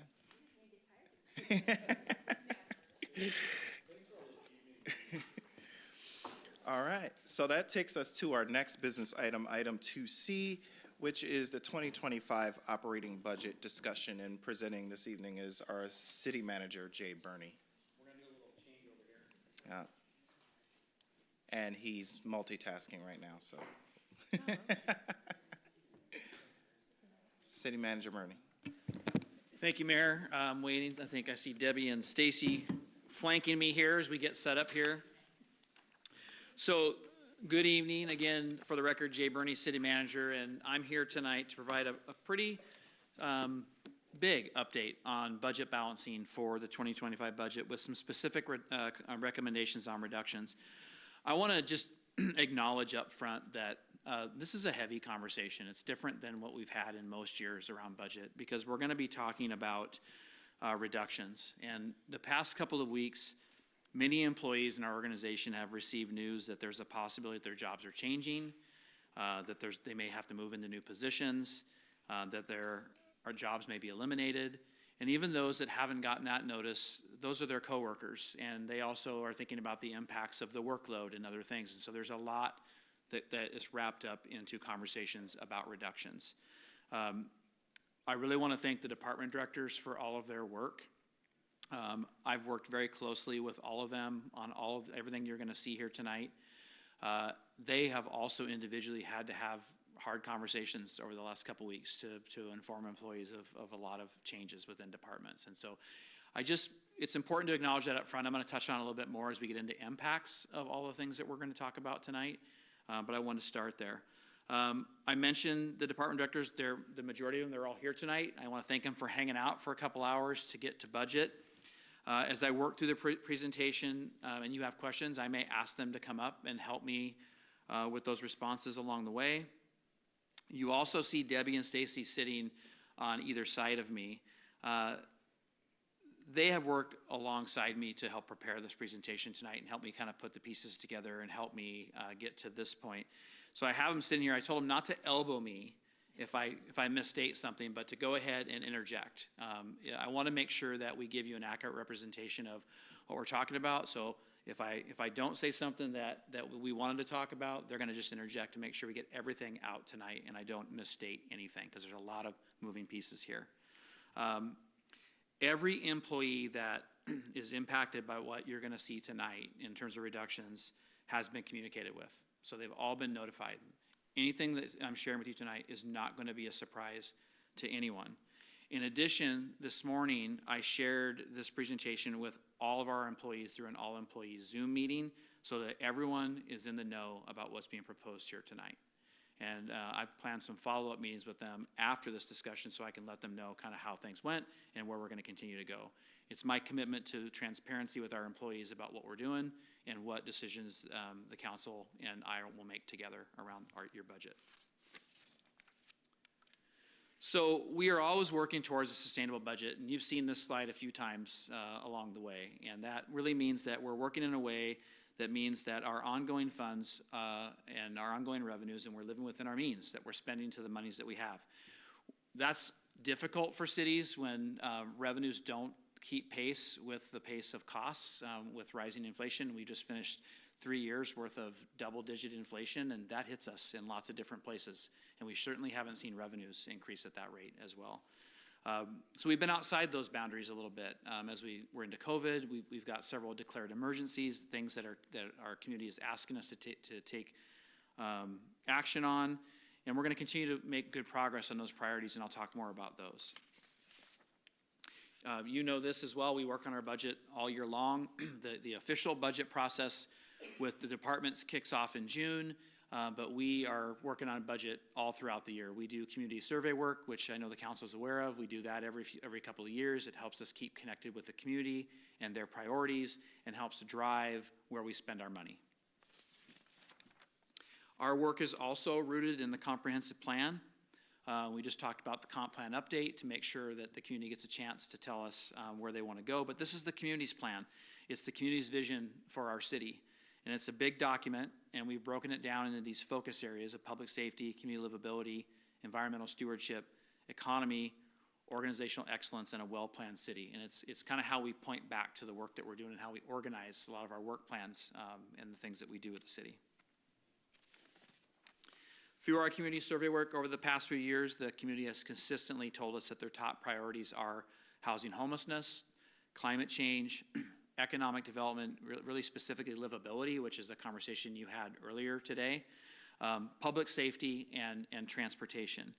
We need to continue to make progress in these areas and build on the great work that's already happening.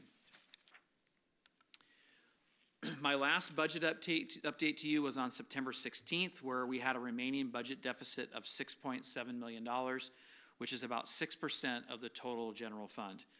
We have made progress in reducing it further, which we're going to discuss this evening.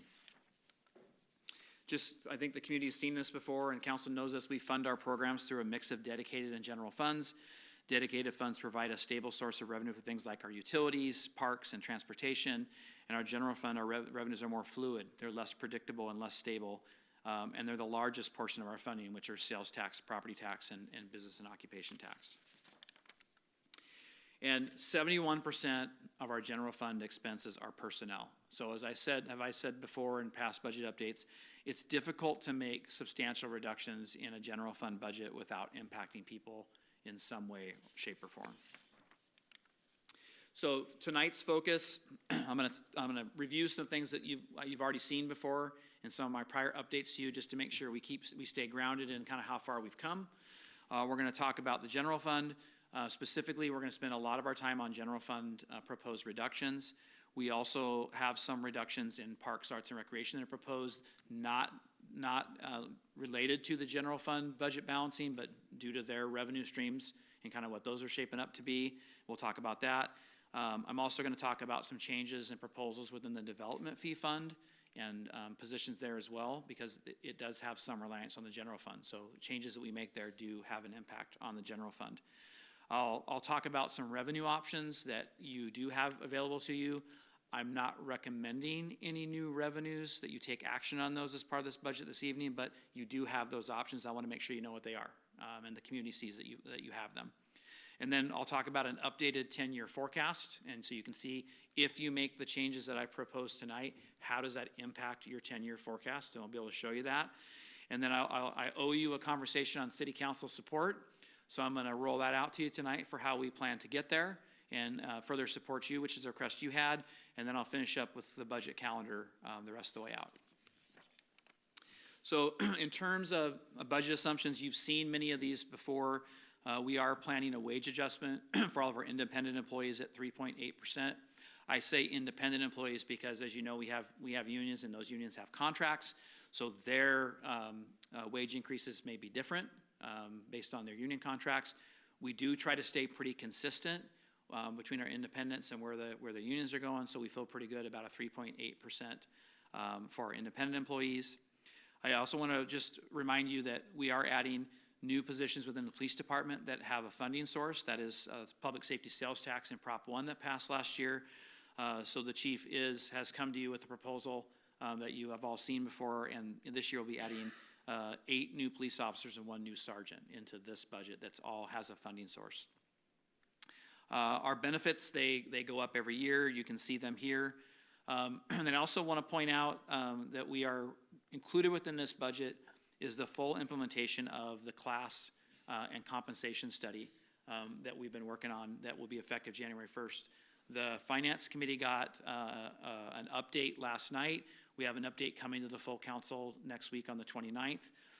It's just spoiler alert, it's about $1.1 million for us to implement the class and comp study. That is within the baseline budget that you'll see here. So everything you see here, that is included within what you see here tonight. And we'll have more information to roll out to you next week. You've seen these already as well, just in the enhancement requests. You're aware of the public defense standards changing. That's going to potentially impact our budget within public defense. So we've added $500,000 into the budget to account for that as a start. It could be as much as $636,000. Again, we've got $500,000 in the budget now. We want to continue to see how that conversation moves forward, and we can make adjustments later. Council's not made any decisions at this point about Southeast annexation, but we plan to bring a conversation to revisit that with you to answer some outstanding questions.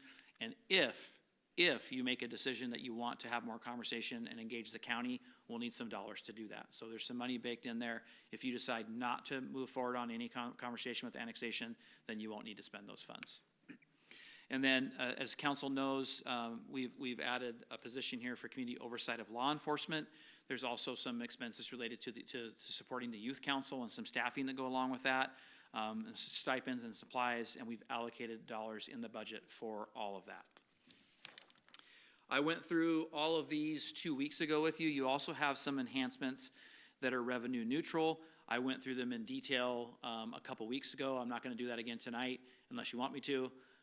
But we've got some new positions in the fire department and public works and strategic communications that total about $1.4 million. And again, we have a revenue stream to pay for all of these so they don't impact the general fund. They don't make your balancing position worse. Okay, let's get into general fund balancing. To make the conversation easier to follow, I'm going to work back from the $11.8 million deficit that we started with and walk you through from there all the adjustments to get down to where we are today. As of this evening, I've worked on some recommendations that I'll walk through that get our balancing position down to $3.9 million. One other thing that I wanted to point out that I haven't talked about so far is that part of the $11.8 million and getting down to 11.8 is we proposed moving the clean team into waste resources, and that clean team gets covered by waste resources rates at that point in time. That's a $900,000 savings to the general fund. That's already accounted for in the 11.8, but we talked about it last night at the Finance Committee because it's part of your rate recommendations coming forward, so I want to highlight that here now. I think that's a really great piece of work by the Public Works team and looking at opportunities to maximize our rates and how they impact our general fund. So that is within your baseline here. We've accounted for that. We've made some updates to our early revenue projections. We went back and took another look at all of our assumptions. I think, as you know, we always start with very conservative revenue adjustments. So I asked the finance team when we are early in the budget process to be conservative with their estimates and then give me some room to maneuver and have conversations with them. So we've done that, and I've talked about many of these with you over the last couple of weeks. A couple that are new here is $200,000 in basic life support transport revenue. We initially had 1.7 million in there. I've talked to the fire chief, and we think we can move that up to 1.9 million dollars, and what we predict we'll get. And then there's some additional water dollars from drinking water and real estate excise tax capital that's dedicated to street maintenance. We've gone back and looked at those estimates there and made adjustments there. So those are new. So when you look at all the revenue adjustments that we've made, they total about just under $2.5 million. I just figured I'd ask, it's a good time to ask a revenue question because we're hearing so much from the state about the long-term revenue trend and sales tax being soft and caseloads being up. 5 billion or something was the deficit out in the out years. And so are we seeing the same thing as the state? Do we agree in real time with the economic forecast? And just talk to us and the community a little bit about how you're feeling good about increasing your sales tax projection.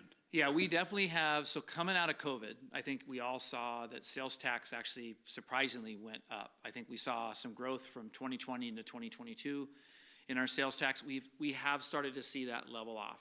And I think we've mentioned in Finance Committee that mid-year we're running about $1 million behind on our sales tax projections for this year. So we're tracking that, and we may pick that up. I think we're being as conservative as we can be with our projections. We're kind of matching where we were last year. We're not projecting any increases in sales tax over last year. So I think when the finance team brought it to me, they brought me $1 million less than we had last year. I think we can be even with where we were last year, but I'm not projecting any growth because of what we're seeing and what we're hearing from the state. We're starting to see the same things. Okay. Then we've also made some adjustments to our baseline, and we make adjustments all throughout the budget season as new information becomes available. I discussed some of these with you on December 16th. As we looked at CPI and knowing that we need to go 3.8 with a wage increase, we had to add some to budget for that. We got all of our final benefits numbers and the numbers that'll cost us for benefits. We had estimates. We now know what those increases are to our benefits. That adds $500,000 to the baseline. And then the rest of these are us just looking at fund balances across all of the funds and making adjustments based on what we saw that give us about an additional $2.4 million of reductions to the baseline. And again, I've covered most of these, but again, any questions on any of these before I move on? Okay. So we're going to get into expense reductions that are really personnel because that's really where the majority of them lie. There is around within the general fund, I think there's around, I think it's 19 or 18 is the number, permanent staff reductions. So these slides may be a little different because we've literally been working on them up to right before this meeting. So I just want to thank Debbie personally, who's been updating with the finance team all along as we've gone.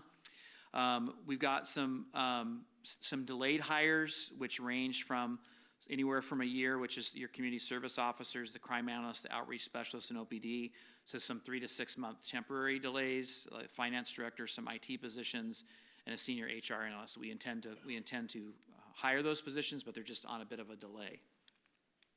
And then some other staffing changes that you see there, about $419,000. Those are just some adjustments to classifications, some delayed hiring of things like seasonals, and some smaller hiring delays that we factored in here. In total, I'm recommending to you about $3.2 million, and I'm going to get into the specifics. I mentioned to you 2 weeks ago the tiers used for making decisions when I was at council. All of our decision-making criteria throughout every tier, we look at regulatory requirements and risk to the city. We have to take that into account. We looked at all existing vacancies, known retirements that allow us to do work differently and try to move people in. As I talk about, I'll talk about a total number of impacted employees later, but you'll see it's when we look at all the movements amongst those employees, it's a small number of actual employees that are at risk. overall. Does it align with our community priorities? And does it result in trying to get us to continue towards a sustainable budget? It's imperative that we continue to earn the community's trust and be transparent about reductions and center those on community priorities. And so we've done all of that in terms of looking at this in proposal that's in front of you tonight. So let's get into the proposed general fund reductions. I will describe them. And then I have a slide as I get to the end that's going to talk more generally about all the impacts of all these, because there are impacts. So as we make reductions, there are impacts to what we see. Most of what is here are internal, so I don't think the community is going to see a lot of change in what they see, but there's definitely impacts when you work internally. Some of these are not new to you. Proposing elimination of the Director of Strategic Planning and Performance, and then one Performance Management Analyst. As you know, I propose eliminating one Assistant City Manager. So the way this moves forward is starting January 1st, Debbie moves into a kind of a special projects role as an Assistant City Manager to help us finish up a lot of work and work on some priority projects. Stacy Ray, who was your Director of the Office of Strategic Planning and Performance, moves into the Assistant City Manager role long-term. And then we have one other position that was in OPI that stays within the budget that will work for Stacy. So Stacy's going to be looking to, that's a current vacant position that we want to hold on to, that Stacy's going to be looking to hire someone with a skill set that allows us to do the kind of work that we've done before around, especially with big community engagement on complex projects. We're going to recruit a position to help us do that work long term. So even though we're having less resources, we're hanging on to one of those that will help us do some of that work. We have a couple IT positions. One of them is a vacant position, or will be vacant position, and another one is a position that would result in an employee being at risk. And then we also have a human resource analyst position, which is an employee that would be at risk. Within strategic communications, we kept a visual design and production manager position vacant all this last year. I'm proposing that we keep it vacant permanently. There obviously is an impact to Kelly's team, but what I do want to give Kelly's team a lot of credit for is they've done amazing work within communications with one less resource and have kept things moving. I know this is a hard one for Kelly and her team, but I have all faith and confidence that they're going to continue to do great work there. In finance, there are two accounting positions.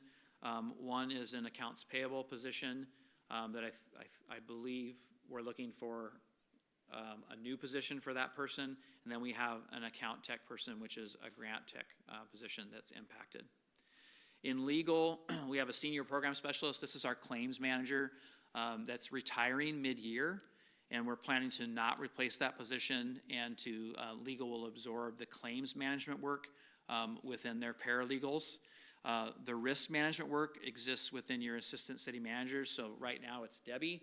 It will eventually be Stacy.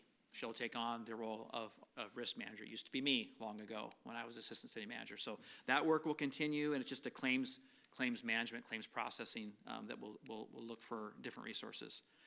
A significant amount of cuts, well over $1 million are in public works.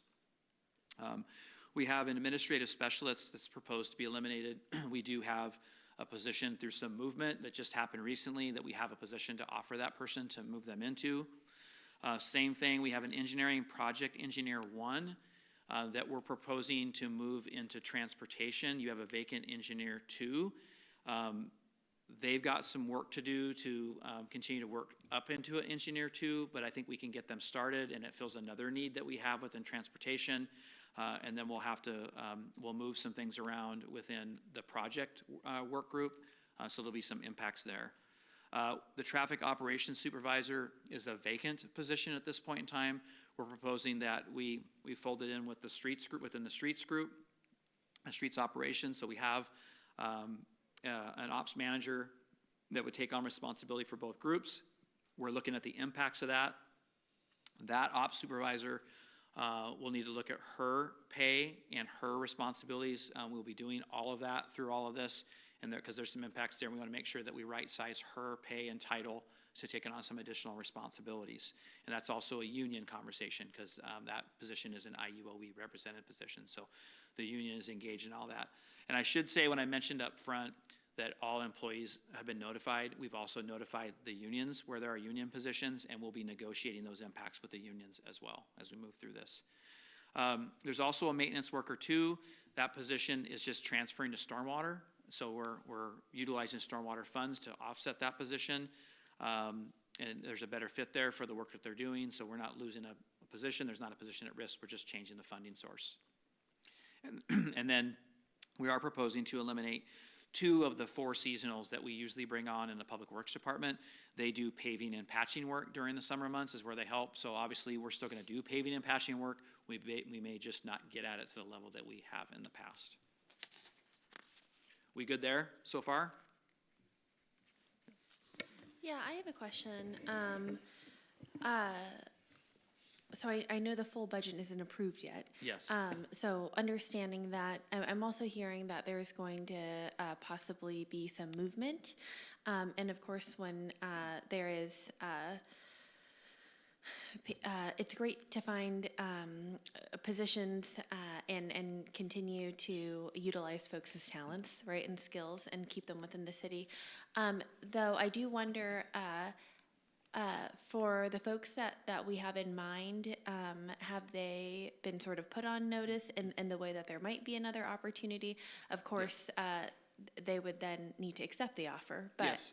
Yeah, thank you for that question. So the way at-risk works is, so anyone, let's say, I'll take, for example, a position that we have another position for somebody.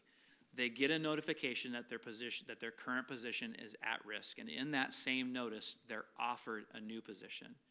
And so for most of what I'm showing you here tonight, the majority of employees have accepted the new role. We have a couple of employees that we're still working with that haven't formally accepted a new role, and so those aren't all finalized yet. And so what they're told is, your position's at risk, we have a new position for you. If you choose to decline that position and you remain at risk, all at-risk employees, their date that they've been given is the end of February. So the other thing that we didn't want to do is, this late in the year, tell an employee that you're at risk right around the holidays, right at the end of the year. So we extended that time out, and we factor that into all these estimates, that anyone that's at risk would be at risk until the end of February. Anyone that we even haven't found a position for, what we've committed to is, we're going to continue between now and the end of February. If someone else leaves, if there's another retirement, if there's another vacancy, we're going to see if there's an opportunity to move those people into those positions as well. So we're going to keep working at this. So even though I think the current number is 5, even though we have 5 at-risk positions that we don't have opportunities for, I'm going to hope, amongst all hope, that between now and the end of February, we can find another home for them. And we're going to keep working at that. Does that help? Yeah, absolutely. I'm sure that's not the first time you've told me that. No. Yeah, I think that I mean, I know that you have some more presentation to go, but this is a lot of really good, strategic, thoughtful work. And also there's big hearts all around, right? And so I understand this is tough. And so thanks for the refresher on how we're thoughtfully addressing the situation. Thanks. Yeah, you're welcome. Thank you. I didn't ask this when you briefed me on this. I should have. How much exploration has been done for early retirement to help with this lateral potential? Yeah, so we've taken into account all known retirements. We haven't offered through this any early retirement incentives at this point. And part of the reason is when you offer an early retirement incentive, you have to agree to leave the position vacant for a period of time for it to make money, right? For us to save money. And most of those are temporary. So what I've focused on in this round is permanent reductions, not any temporary reduction. Some of the temporary delayed hires fit that, but I've really tried to focus on delayed. So we did talk about that and talk about those incentives, but when I talked to department directors, we talked about that. Those are temporary, and they're going to want those positions back eventually. But we have taken advantage of any position that we know someone's retiring and not returning. In fact, many of those are being filled by employees that were at risk. Does that help? You mentioned like with the traffic ops supervisor of, you know, receiving additional responsibilities and needing to assess pay. And you also mentioned needing to negotiate impacts with unions to maybe address some of those. So would are those kinds of things accounted for in the budget numbers that we have now? Yeah, there may be, by the time I come back to final budget balancing on November 19th, these numbers could change a bit. We've tried to factor in as much as we could assume at this point in time. But as we have those negotiations with the unions, things could change. And if they do change, then we'll reflect that in numbers. I don't expect those to be significant in terms of what you see here tonight, but there could be some movement. Yeah.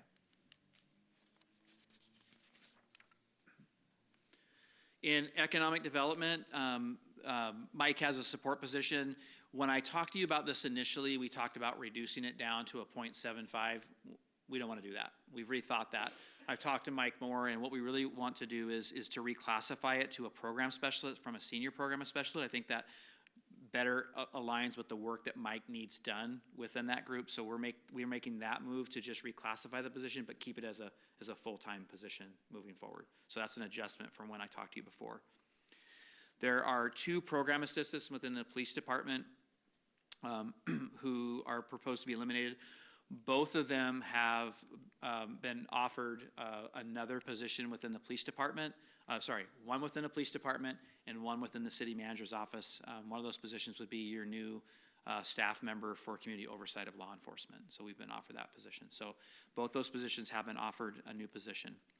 In the fire department, we have none of these are people. They're vacant positions. So there's a BLS position and a CARES program specialist position. I talked to you about these before.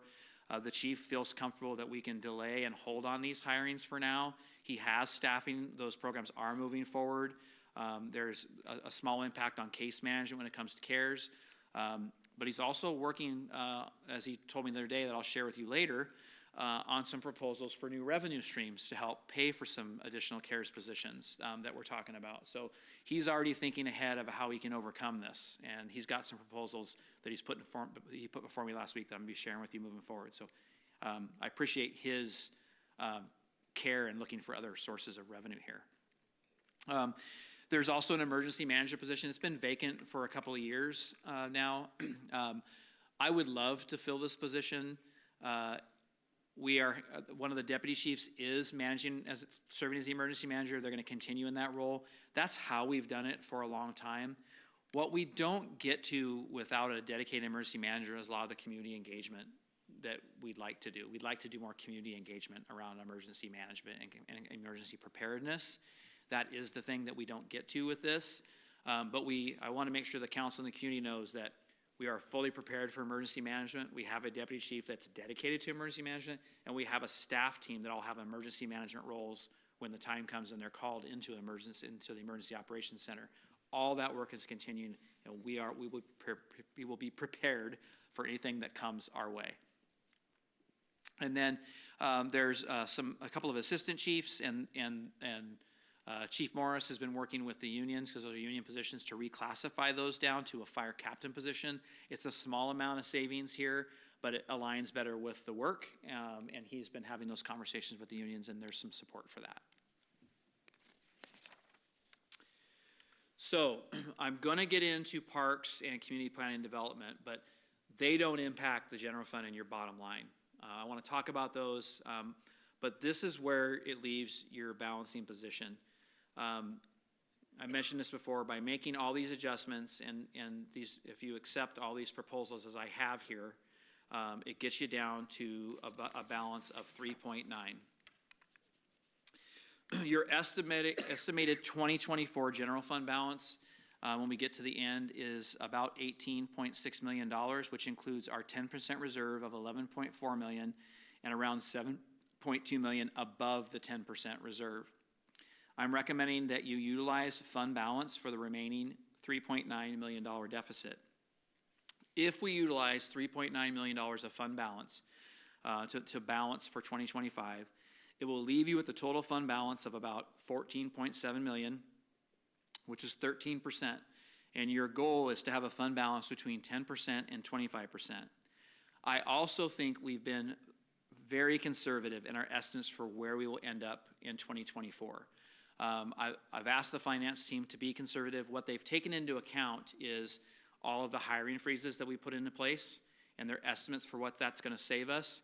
But we've not estimated savings in other areas. And we always, as the council knows, we end up the year with savings in other areas. So even though we're at 13% now, I feel confident your fund balance is going to grow as we close out 2024 by probably at least another couple of $1 million. I feel pretty confident in that. But I want to be conservative, so you're making decisions on tonight on what you know and what's in front of you tonight, not on any assumptions. So just as a reference, as a reminder, we balanced last year's general fund budget with the use of $4.7 million in fund balance. So we've kind of reduced that. We still have some more work to do. So if you make this decision now and you're supportive of using fund balance for that 3.9, we've got more work to do as we head into 2026. And I want to continue to have more conversations with council about that and some priority-based budgeting work that we'll talk about with you at your retreat. But we're making progress. And before we get to that answer to that question, go ahead. You just looked at me like you knew the question I was going to No, ask. So, I don't. Okay. No, I just was in the middle. I just want to make sure I stopped. You pointed when you said the question. Because I saw you raising your hand. So we're looking at 14.6 of that's the reserves, Yep, right? yep. Which is 12.9 for this year. It'd be 12.9 for 2025. That's what I meant when I said Yes, yeah. sorry, Okay. yes, yes. By this year, I meant next year. And so when we look towards 2026, which will be another really, really difficult budget we're going to have to look through, there'll be an increase in the general fund that year. What do we estimate that reserve will be for 2026? How much reserves will we have to lean on in 2026 is kind of my question. Yeah, so if you assume that the reserve's going to grow, your fund balance is going to grow at the end of 2024. I think it will. I think it's going to grow by, I'll just say at least $2 million, could grow by more than that. Then you grow to around $16 million, and that gives you probably about $7 million, $6 to $7 million in fund balance above reserve. So if you assume that we don't do any more work to close any more gaps, then you would use another 3.9 and leave you with about 2 above policy. So that also assumes you don't make any movement towards new revenues, and we haven't talked about that yet either, right? There are some other options that you have around revenues that you might want to consider going into the next year's budget. I also think we've talked about some community conversations about revenues that you might want to consider going to the next year's budget. So I think you have some other options at your disposal, so you may not need to eat into your fund balance. I guess that what I'm serving up is just to buy us more time to have some more of those conversations. And here's why. If we choose to make further reductions now, in the department directors, we've looked at every possibility to make reductions that are mostly affecting our internal processes. If we go further, we start to get into areas that the community will see and feel. We can't go further without getting into public safety frontline staff. We can't go further without further reductions to public works, really maintenance and operations. That's the general fund portions of public works. Climate, our climate team, we can't go further without impacting our climate work, without taking further reductions in communications, without taking further reductions in admin and overhead support. We get into that. And so I guess my recommendation that I have for you tonight is to not do that, is to make some headway this year, to make some movement forward, and continue to do some further evaluation and more conversation in the community about other options before you get into making those reductions. But that is your option. That is an option that's in front of you, is if you would like me to go consider further reductions, I can do that. But I just want you to know what that looks like moving forward. So again, my recommendation is to use fund balance, but I'm going to pause there and see what questions you have, and if you're in alignment with that, and what direction you want to give to me kind of moving forward. Thank you. I want to make sure that Councilmember Gilman is there. Okay. All right. Any questions or comments for City Manager Bernie? Councilmember Parsley. I'm going to reserve my comments until you show us how this is going to impact the projections for the coming years. Yeah, it's a few slides up, because I want to get through CP&D and parks, and then I'm going to show your updated 10-year forecast. Councilmember Madron. So going back to my last question, it was just a little bit difficult to follow what you were saying just verbally, and I struggle with how we've changed the names of our reserves and everything, so I'm still trying to stay up on all that. But with how much we're dipping into reserves this year, if we don't end up having new revenue options next year, like how much do we have left in reserves to be able to lean into next year? Yeah, so you'll have, again, this is an estimate. Yes, of course. It's hard because I'm going to be conservative. They're all estimates, Jay. Yeah, conservatively, I think you'll have about $5 million above your required 10% reserve going into 2026. Got it. If we made no other changes and this $4 million gap continued, you'd eat up almost all of the rest of that. Got it. Right? Yeah. And so we'd be back down almost just to our 10% reserve with no other flexibility. Got it. Thank you. That was a lot more clear. Appreciate it. Yeah, you betcha. Councilmember Cooper. Yeah, thank you, Mayor Payne. I just want to say that I know this has been really difficult. And it's even more difficult when you're like the people that are being changed and you're just sitting there poised and ready to serve the community. And so I want to just thank all the staff everywhere in Olympia for making this the world-class city that it is, and being here for this difficult conversation, and to the budget team for, I think this is prudent. I think it's an okay place for us to be given the circumstances. And I was just whispering to Councilmember Parsley, this is GASB 33, keep on giving to the city of Olympia. If we hadn't recreated our reserves the way that we did because of that, essentially the accounting practice that we weren't doing, we wouldn't be in as good of a position as we are. And it's really been helpful and beneficial. So to not be just down to the 10% reserve is a fairly new thing for this city, and it's a really great place to be. Yep. Any other questions, comments?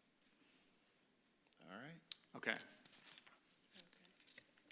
Oh, I'm advancing a slide that's not there. Sorry, Kelly. Can you put me back on?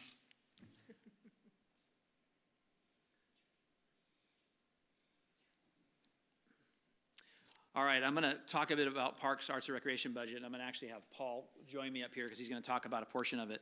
So I want to make sure this is clear because Parks has lots of funding sources.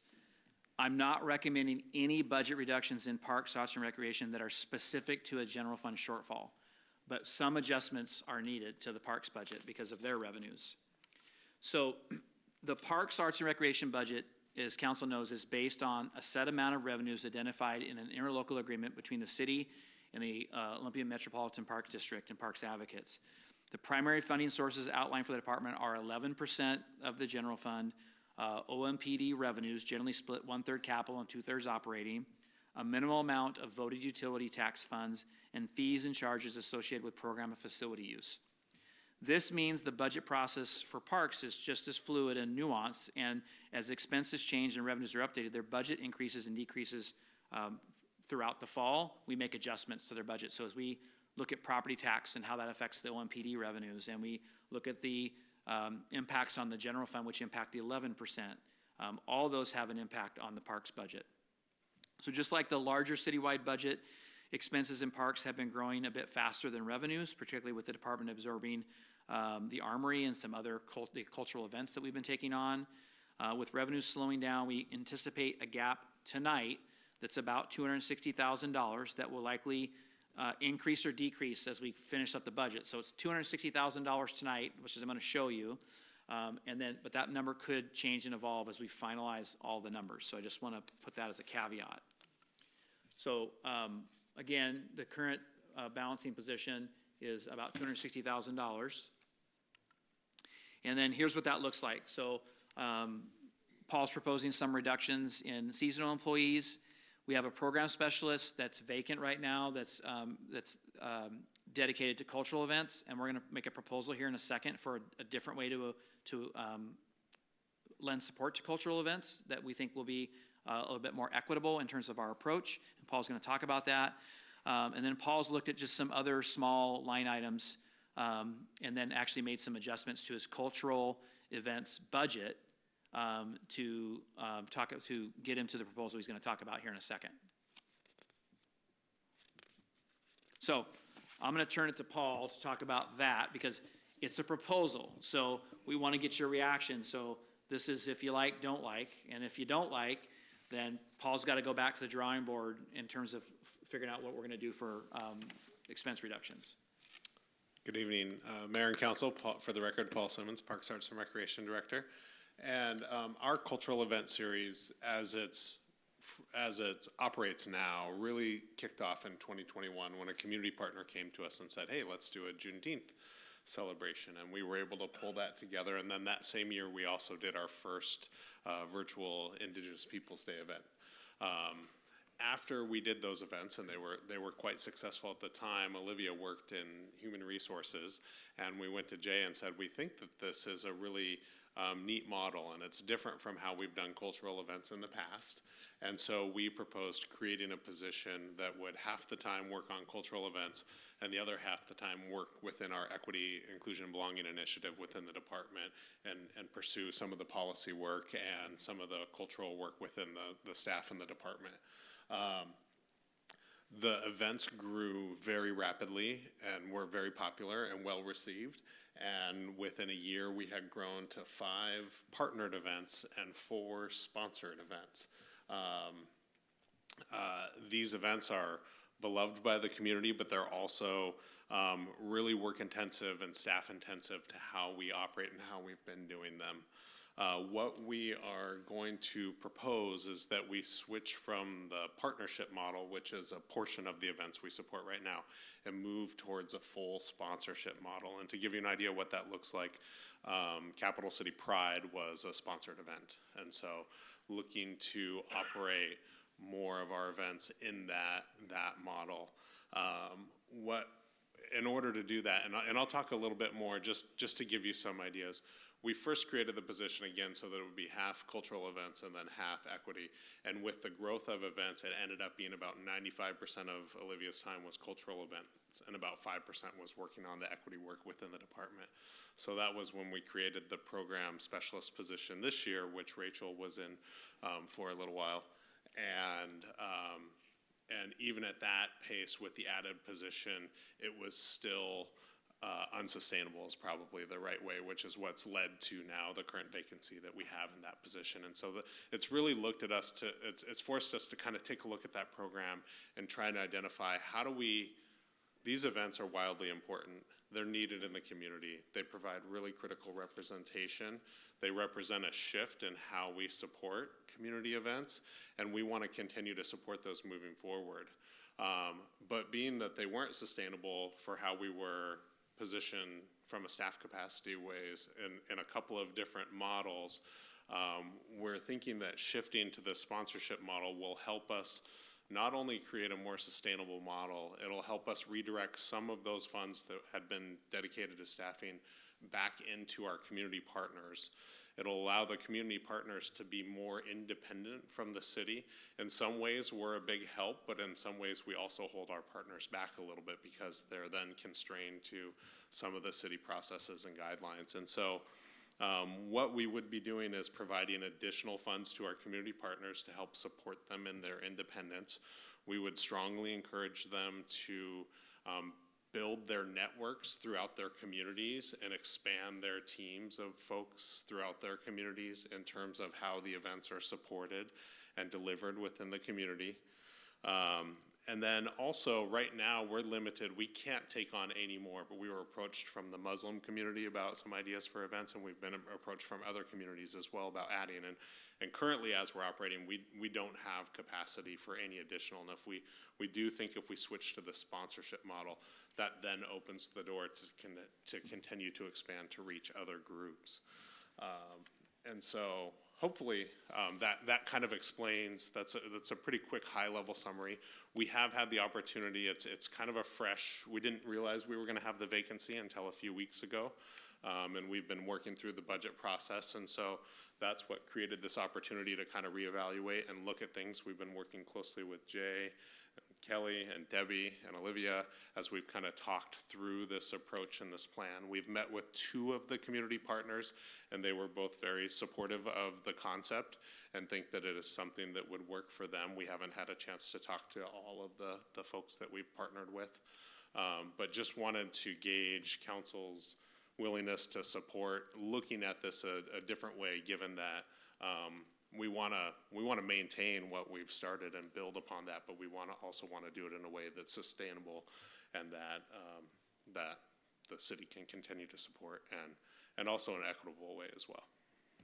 And I'll just add one more thing in there is part of this is why you saw on this other slide, you saw a reduction, then you saw $41,000 coming back, is because I talked to Paul, if we're going to move to this model, then we need to increase our sponsorship dollars.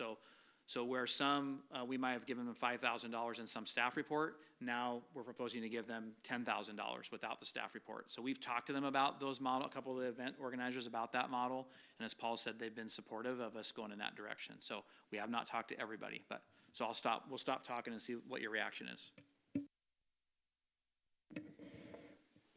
Yeah. Thanks for sharing that. That vacancy is a surprise to me now too.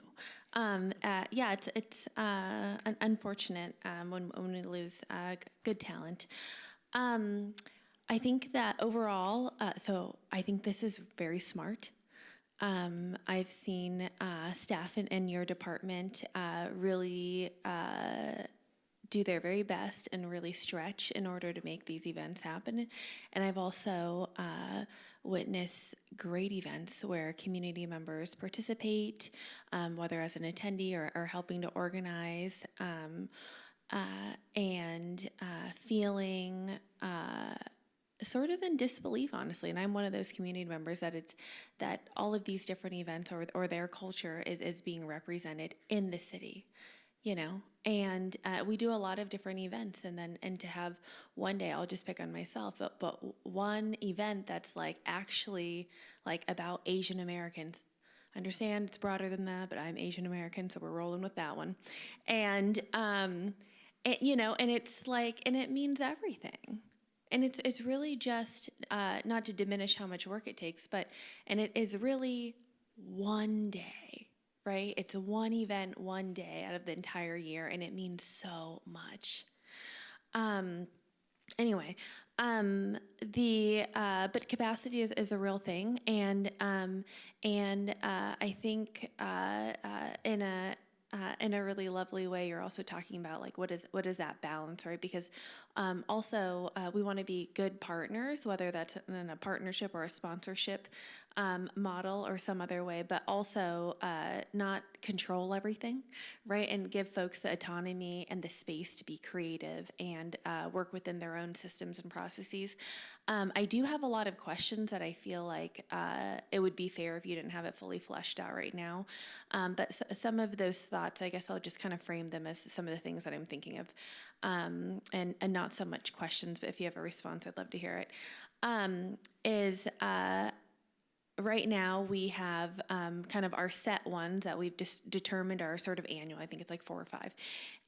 And so at some point, you know, it can't be sort of a free-for-all. I mean, culture, just the word in itself, it means a lot of things, you know, and so how are we, what's the criteria for it? You know, if you like to ride bikes, that is a culture, right? So So what is our criteria so that whoever is working on it, staff can feel like they understand it, and that they could, that we can firmly sometimes say no. I think that's important too. I've also, if I can say, I've also witnessed some sort of a little bit of a kind of a struggle with staff and wanting to make sure that the city's needs are met, and events are within sort of city's values, which I also should be on the criteria list, but also. Basically not having community partners that are well-intentioned sort of walk all over our city staff, right? That is something, I'll just be honest, is something that I've seen, and our staff are so willing to partner, so wanting to come from a place of service that it just happens. So I am really, that's sort of a finer detail. It's not really a budget conversation, but it's something that I think of, and you're right here and we're talking about it, so I'm bringing it up.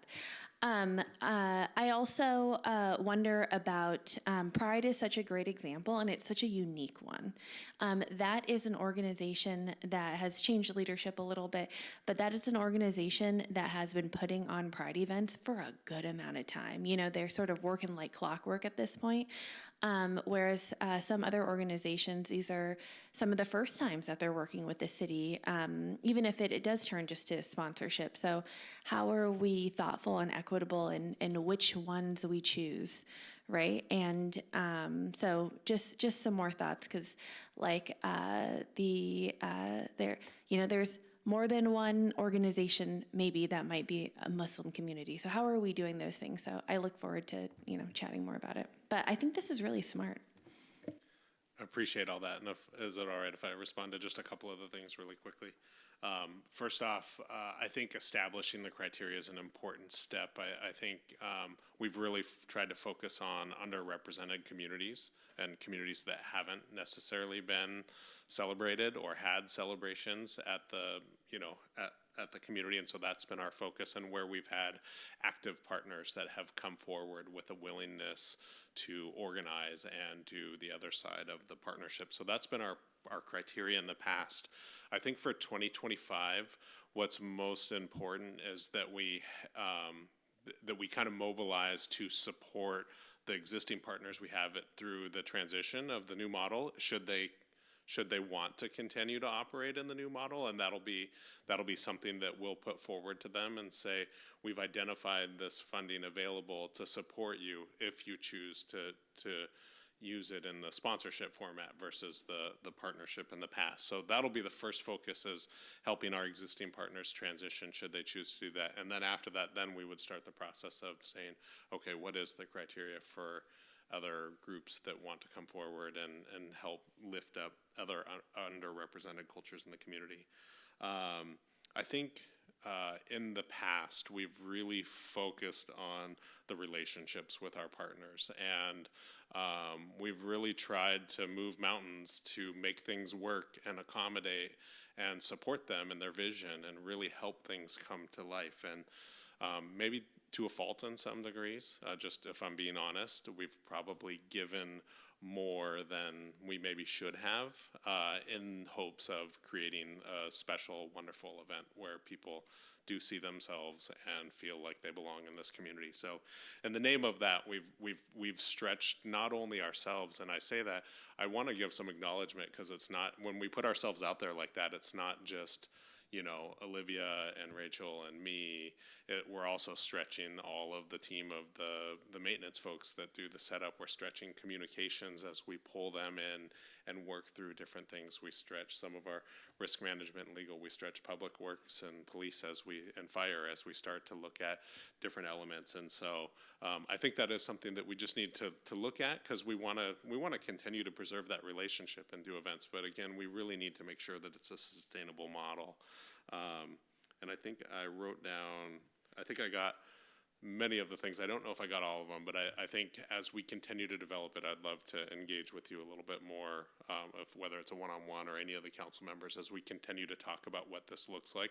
I think we're going to need to be flexible in 2025 during what I would call the year of transition, And then as the what have been partners, as they start to gain some of their independence, then we can maybe reset some of those service levels. I think it also makes a difference if an event is happening on city parks or city park facilities versus if it's happening at SPSCC or another venue that's not, those are all different impacts too. So each one of the events have different support systems within their community and are a little bit unique, and each one of them have a little bit of a different level of need depending on how established they are and how large their committees of support are and all those things. We'll also look to put together a toolkit of, here are the vendors we've worked with, here are all the contacts, here's the special event application that we filled out, and making sure that we're providing all of the partners with those tools so that we're setting them up for success. When we met with the two partners, the two things that we really conveyed is that we really want to see your event continue to thrive and be successful. One of the event partners said his hope is to continue to do this for 20 or 30 years and then pass it off to his children, and having that type of a legacy and seeing the events continue to thrive for generations is something that we also want to be supportive of. Oh yeah, sorry. Okay, so I'll jump off there, but we can talk more later. Okay, thank you. Yeah, it looks like we have some more things to talk about, so I look forward to that. You actually, I didn't expect any of them to get addressed, so thank you. And then I want to talk about marketing, so please remember that. The marketing has been fan-flippin-tastic, and I hope that we do not lose that. With that, thank you for your grace, Councilmember Gilman. Yes, thanks for your patience, Councilmember Gilman. You're up. Thank you. Paul, first I want to say how much I value our inclusion and belonging work. I'm really excited about all the new initiatives we've taken on, and I also really feel that the cultural celebrations have been both fun and enjoyable and also impactful across our community. So I think that's great. I think they could be stronger if, as we're considering a different sort of model, that I don't fully understand what you're meaning by sponsorship. So I'm hoping you can amplify a little bit. But first, I'll suggest that one element that's important to me is that we're not just hiring somebody to stage a parks event for a day, but that we're having in those guidelines, we have some expectations of a committee of broader community involvement in planning and organizing the events. I think that would strengthen the events and bring in a broader cross-section of the community to participate in the events. But could you explain it? Because at first I was picturing Seattle's Pride Festival as it became sponsored. Everybody was marching in corporate T-shirts instead of their crazy clothes, and I wasn't sure what you meant by sponsoring events. Yeah, thank you for the clarification. When we say sponsored events, it means that we will provide a financial contribution. We would be there in support, and this is still in development. They would still do proclamations. We would still acknowledge them at council. We may have a booth at the event, but we won't necessarily be staffing the event with our city staff. So we may not be there putting up the tents and arranging tables, and we won't be making decisions on how things are laid out, and we won't be handling vendor registrations. And so it shifts the administrative and the operating side to the event partners, and we are there more as a financial contributor to the event, and we're there to support them and lift them up. So hopefully that clarifies. And that to give you two examples, Juneteenth is a partnered event, and Capital City Pride was a sponsored event. And so those, if you attended both of those events over the last couple of years, those would be the difference in terms of how staff is supporting those. Thank you, Paul, for the clarification. Then I guess I would also ask, are we wedded to the particular events and the individuals who've been the contracted leaders of those events as you're talking about shifting to this, or is there some other process like we use with the lodging tax or the Inspire money? What would be the process for choosing if you were going to limit the number? Would you stick with the ones you have and not take more, or would we have a different way of deciding what we were investing in each year? Yeah, I think, City Manager, did you want to jump in? Okay, I was just going to say, I think as we look to 2025, there's some events that are very close around the corner. And so I think we're going to need to take a look at that. That is definitely something we'll consider as we move forward, but I don't know if I have a firm answer for you yet. But I do know some of the events that have started have been gaining momentum and starting to establish tradition. The Asian American, Native Hawaiian, Pacific Islander event is a good example of something that we would love to see. And it really embodies much of what you talked about in terms of reaching out to a broader community and having lots of different stakeholders. And so much of what you described is what we're going to be encouraging our previous partners to move towards, and I think we could build those things into the requirements for the sponsorship if that's something that is important to council and City Manager.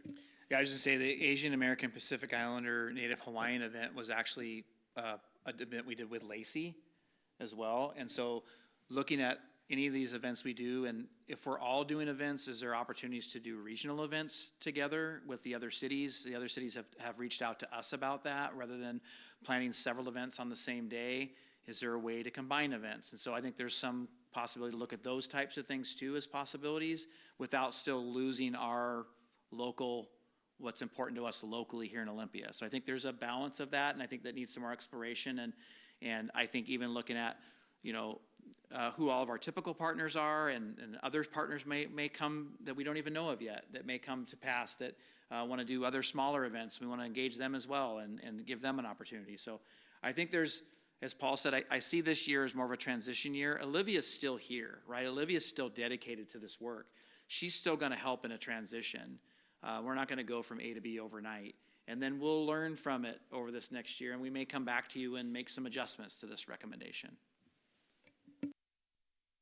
Thank you. I look forward to more community celebrations of culture and belonging, and I'm glad to hear about your work to improve the processes. Thanks. Thanks, Councilmember Gilman. Okay. Yes, Councilmember Madrone. We've been talking a lot about a pretty small part of our budget, so I just wanted to acknowledge that. But I have a question, because, we do have LTAC for community events that aren't specific. I mean, they're all cultural, right? We also have Inspire Olympia specifically for cultural access. So I appreciate the pivot from partnership to sponsorship model, and I also wonder if we're not just creating a third, source of funding and process for cultural type events. And it makes me wonder, could there just be a set aside from Inspire Olympia that Olivia helps to manage for figuring out sponsorships, just so we can get a little bit deeper into, our revenue shortfalls. I'm just trying to be creative here, because that's a fairly new source of funding that we could use to help fill some gaps. Yeah, I appreciate that. I also appreciate the conversation on this one. I know it's a small amount of money, but it's a big shift in terms of how we've done things. So we want to take a little time with it. So I appreciate it. And yeah, I think we also talked about, in fact, Mary Grace was talking to us about Inspire, and some of these events actually could qualify for some Inspire funds and qualify for LTAC, depending on what their events are. So I think looking for more ways to connect them to all those other things, and maybe even get away from this model and create a new model. I think that's going to take some time. I think we use the funding that we have to make a transition to more of a sponsorship, and then continue to look for opportunities to make this even better. Councilmember Vanderpool. I'm gonna make this kind of brief. So, when you have said that 2 of our partners are notified and communicate with us. If there are any partners that don't want to transition into this new system, please let us know so that we're not surprised. Just because I want us to make efficient changes, but I also don't want to hear that we are suddenly not doing something that's been going on. we're working very closely with the city manager's office and all the communication, and then he'll communicate with all of you as we continue to move forward. Yeah, that was exactly the point I was going to raise. Councilmember Parsley. Yeah, my original question has changed because you've answered them. I've also been pondering, which sort of the place that people go to lease space from too. You know, Olympia Center, you know, parks, facilities. So maybe that is also a future role in making available a space for these events to occur can be a big role for parks in partnership with Inspire and LTAC.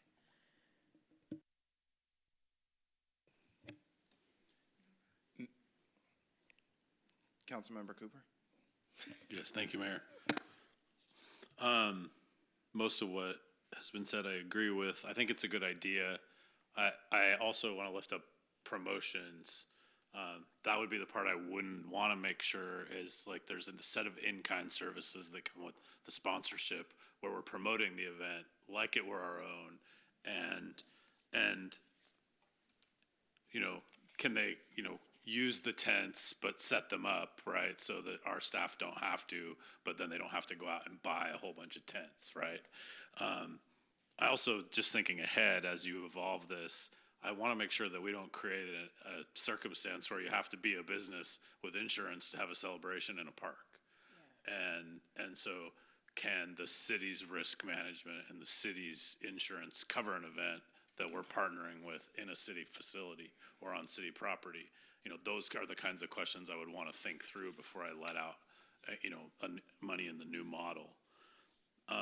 Also, LTAC and Inspire were top of mind for me. You know, I've got 30 applications for LTAC, and there's quite a few of these new events that aren't in there. But I'd love to see that promoted for these events. And I'd love to see a policy from the city council that we have a priority for underserved populations to get funded by LTAC and Inspire. And currently, we don't have that policy in place. So I think we do more with Inspire than we do with LTAC. And Inspire told us last night at the Finance Committee that they have $1 million reserve. So right there, I mean, let's do 20% for park sponsorships, Councilmember Madrone. I think that is an awesome amendment, and not have this funding come out of our parks funding. So, that's two. We just need two more. Anyway. And then my last comment is, I would like to invite parks and the city manager's office to take some time and step back and make sure there's equity in all of the city events, all of the events that happen in our city. Because I think if people start paying attention to what we bring that we don't necessarily account for, it's a lot for some certain events and organizations in the community that would blow out of the water the total amount of money that you're talking for a sponsorship. And so I don't want to put anybody under the bus in this conversation, but we need to make sure that when we lean in on a community cultural event, it's actually equitable for everyone, because it's not right now. So, and that's not you, Paul. That's just how we have set up and done business historically, that we've had partners that have events that go on for a generation, and the what we give keeps growing with the event, and we don't even know what we're giving. So,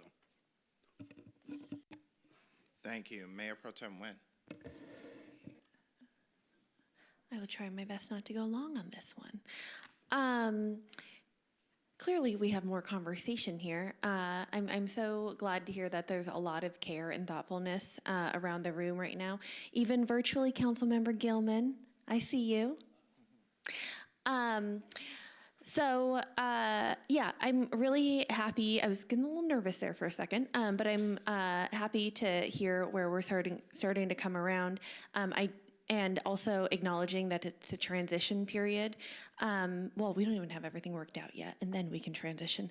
But it's a transition period. I think it's a lot to say, hey, we're pulling some, day of event support and leading up to that people have kind of learned to rely on.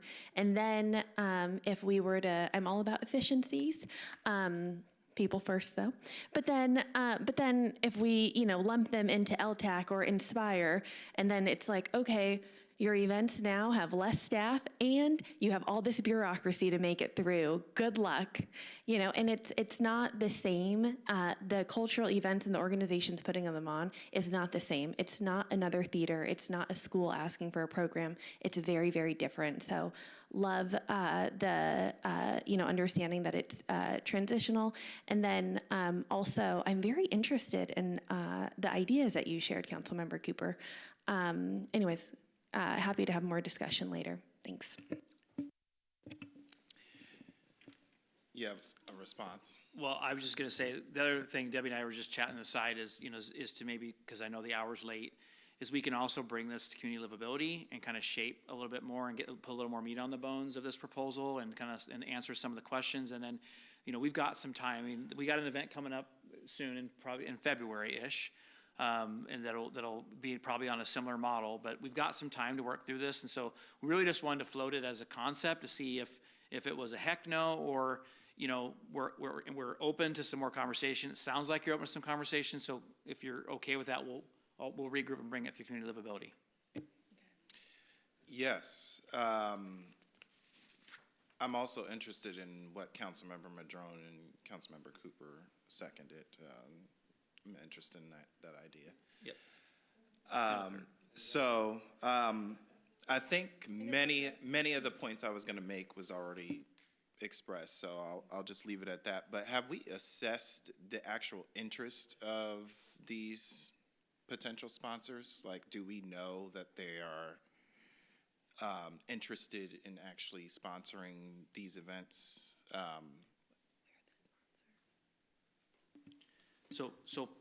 Or excuse me, yes. Paul and his team have talked to 2 of our normal events and proposed this model, and they are supportive. Okay. But we've not talked to everybody that we normally do events with. I just asked him to test the waters with a couple before we put it in front of you to see if there's if some of the groups that we normally work with understand it and would support it. Okay.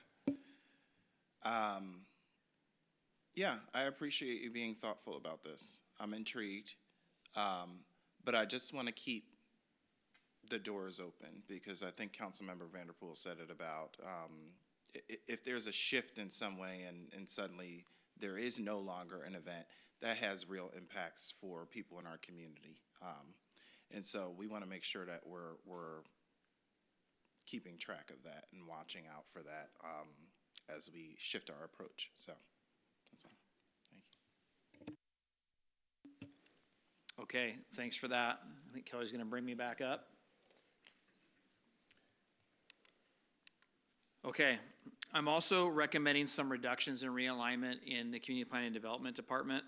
And although these proposals won't help us with general fund balancing this year, they will help the development fee fund to become less reliant on the general fund in the future, and better coordination amongst some of the departments. So here's the current organizational structure. When Rich Hoy was here and we had an assistant city manager, this was everything that fit under that assistant city manager. So with the elimination of that position in the future, we've got to do some reorganization here and move things around. So I'm going to walk you through some adjustments to personnel, and then I'll give you I'll show you a new org chart that simplifies everything. In terms of permanent reductions, there's 2 positions here. One's a principal planner that is going to retire mid-year, and then when they retire mid-year, we're proposing not to replace that position. That leaves you with 2 principal planners, which is normally about where we are. In times of things like comp plan updates, it's nice to have the 3rd principal planner. What this really means is the deputy director will at times need to be a working deputy director and take on some of the planner work. And we've talked about those impacts. We have a lot of deputy directors that are working deputy directors, so I don't think this is that big of a change. But it's one less principal planner once that person retires. We have a building inspector that when that person retires, we want to create a hybrid building inspector code enforcement position with that, so that when we've got peak times of building inspection, that person can do that work. And then when we've got peak code enforcement periods, they can shift over and do that work. So that's an innovation that that Tim and Stacy have thought of that is really helpful here. We have an associate planner here that's proposed to be eliminated. That position is an at-risk individual. That is a position that does a lot of the neighborhood grant programs. We are not proposing to eliminate the neighborhood grant programs. We'll just pick them up a different way with different staff and continue those programs forward.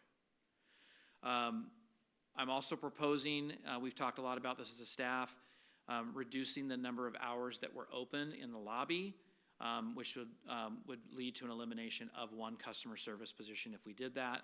That is a position that right now would be at risk without a position for them to go into. We learned a lot during COVID, and one of the things that we learned is a lot of people are starting to use our online portals and our online programs. Even our development community is using our online portals and online permits and other things. And so we're not seeing as much counter traffic now as we did pre-COVID because people learned to use those programs. So I think this is, we've talked about it, I think this is a reduction we can take here, and then just reduce the amount of hours that we're open. Right now we're kicking around being closed on Fridays, for example, and then maybe only being open from till maybe 2 o'clock during the week. So we're still working on that, and I'll have a more refined proposal for you moving forward. A big move here is in CP&D, there's a customer service and downtown ops manager position. Underneath that position is parking, customer service, and the permit techs. I'm proposing that we eliminate that position. As part of that move, I'm proposing that we move parking over to Public Works under the Deputy Director, Ton Jeffers. Back when I was Deputy Director of Public Works long ago, in 2006, parking used to be in Public Works. And during some reorgs during that recession in 2008, 2009, it got moved into CP&D as we move things around. I think there's a lot of linkage between parking and our transportation staff and those functions. It also reduces the scope of what the future CP&D director is responsible for, and gets them more focused on some other things that I think are more important. I think this is a good move. In talking with Mark Russell and Ton Jeffers, they feel confident they can take this on, and so I'm proposing you move it there. And then the customer service positions and the permit techs would move, and I'll show you that in a minute, under the business and admin team within CP&D, and there's room for that to move there. That downtown ops manager position has been offered another position. They're contemplating it at the moment. We are proposing also to eliminate a half-time program assistant within CP&D that provides some support there. I talked about Public Works and parking. We've also talked about proposing a reorganization. We have some business operations specialists and some GIS work that happens in CP&D. I'm proposing that you move it into Sean Ward's group. He has a GIS team in your information services, your IT group, and so we're proposing just to move those individuals there. They're still going to support CP&D and the work that they do, but it gives those individuals some opportunities for job growth by moving in with their peers in another department. So I think there's some excitement with that. So work still continues, we're just reorganizing. So the other thing, I'm also proposing some changes that are due to, again, the elimination of the assistant city manager. I'm proposing to move housing and homeless response into CP&D with the proposed elimination of the ACM. I need to restructure. I've got Darian and Pamela and Mike that used to report there, and so this proposal is to move Darian's group into CP&D. I think there's a real opportunity to align our housing programs, our long-range planning staff, and our permit team so that they work together more seamlessly to expand our affordable housing. And then in this scenario, both Mike and Pamela would report directly to me in a new structure. And then that's what that looks like. So this is where I am tonight. I'm still considering a few more other alternatives and still having some more conversations in terms of restructuring. This is my thought process as it is this evening. When I come back to you on November 19th for final balancing, this could change. But this is kind of where my thought process is here, and so I'm going to pause and get any reaction that you might have to it. Sorry, it's getting late. Can you talk about the assistant city manager and just the why of having those two things under that position? And I guess the why not more? Oh, there's more. So sorry. Okay. All the other things. So human resources, IT. Okay. All those things. Clerk services are all still there. What was part of what was used to be under Rich Hoy was public defense and some of the engagement work. We're just showing that now into that assistant city manager on top of all their other responsibilities. So Got it. Okay. I'll bring that back on the 19th. I'll show you the full org chart for that position. Okay. That was Good question. Good question. okay. Thanks. Yeah. Mayor Pro Tem Nguyen.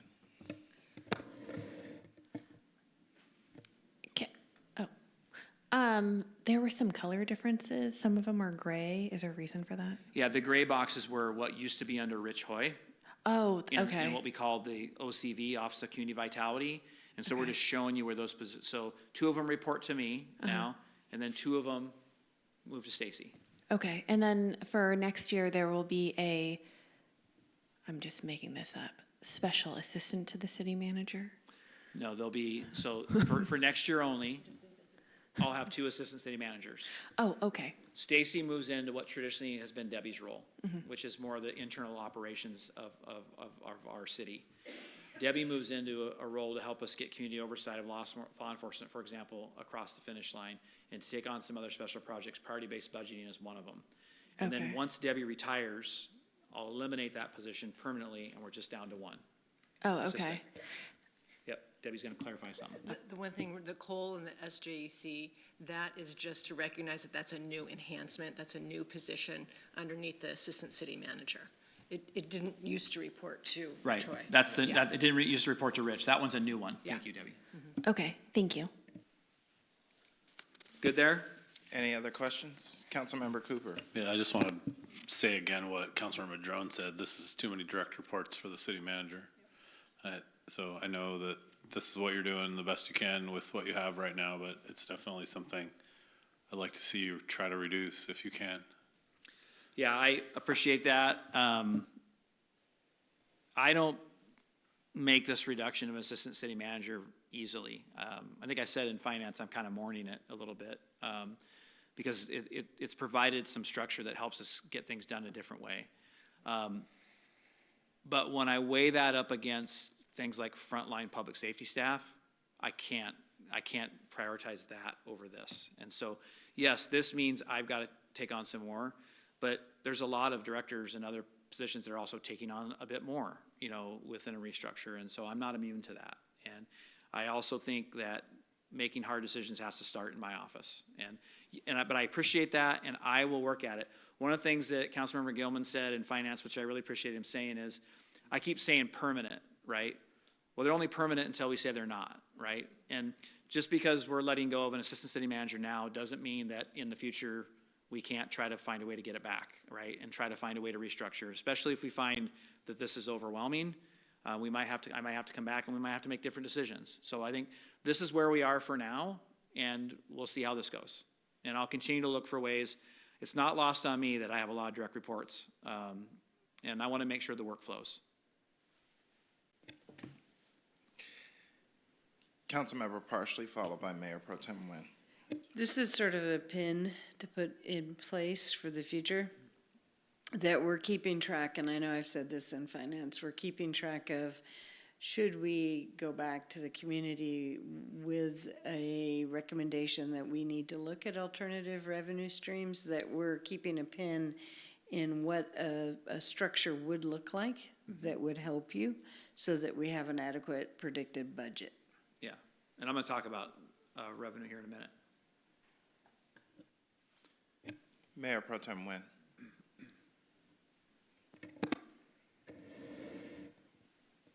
I know that's coming from a good place. The community is strapped.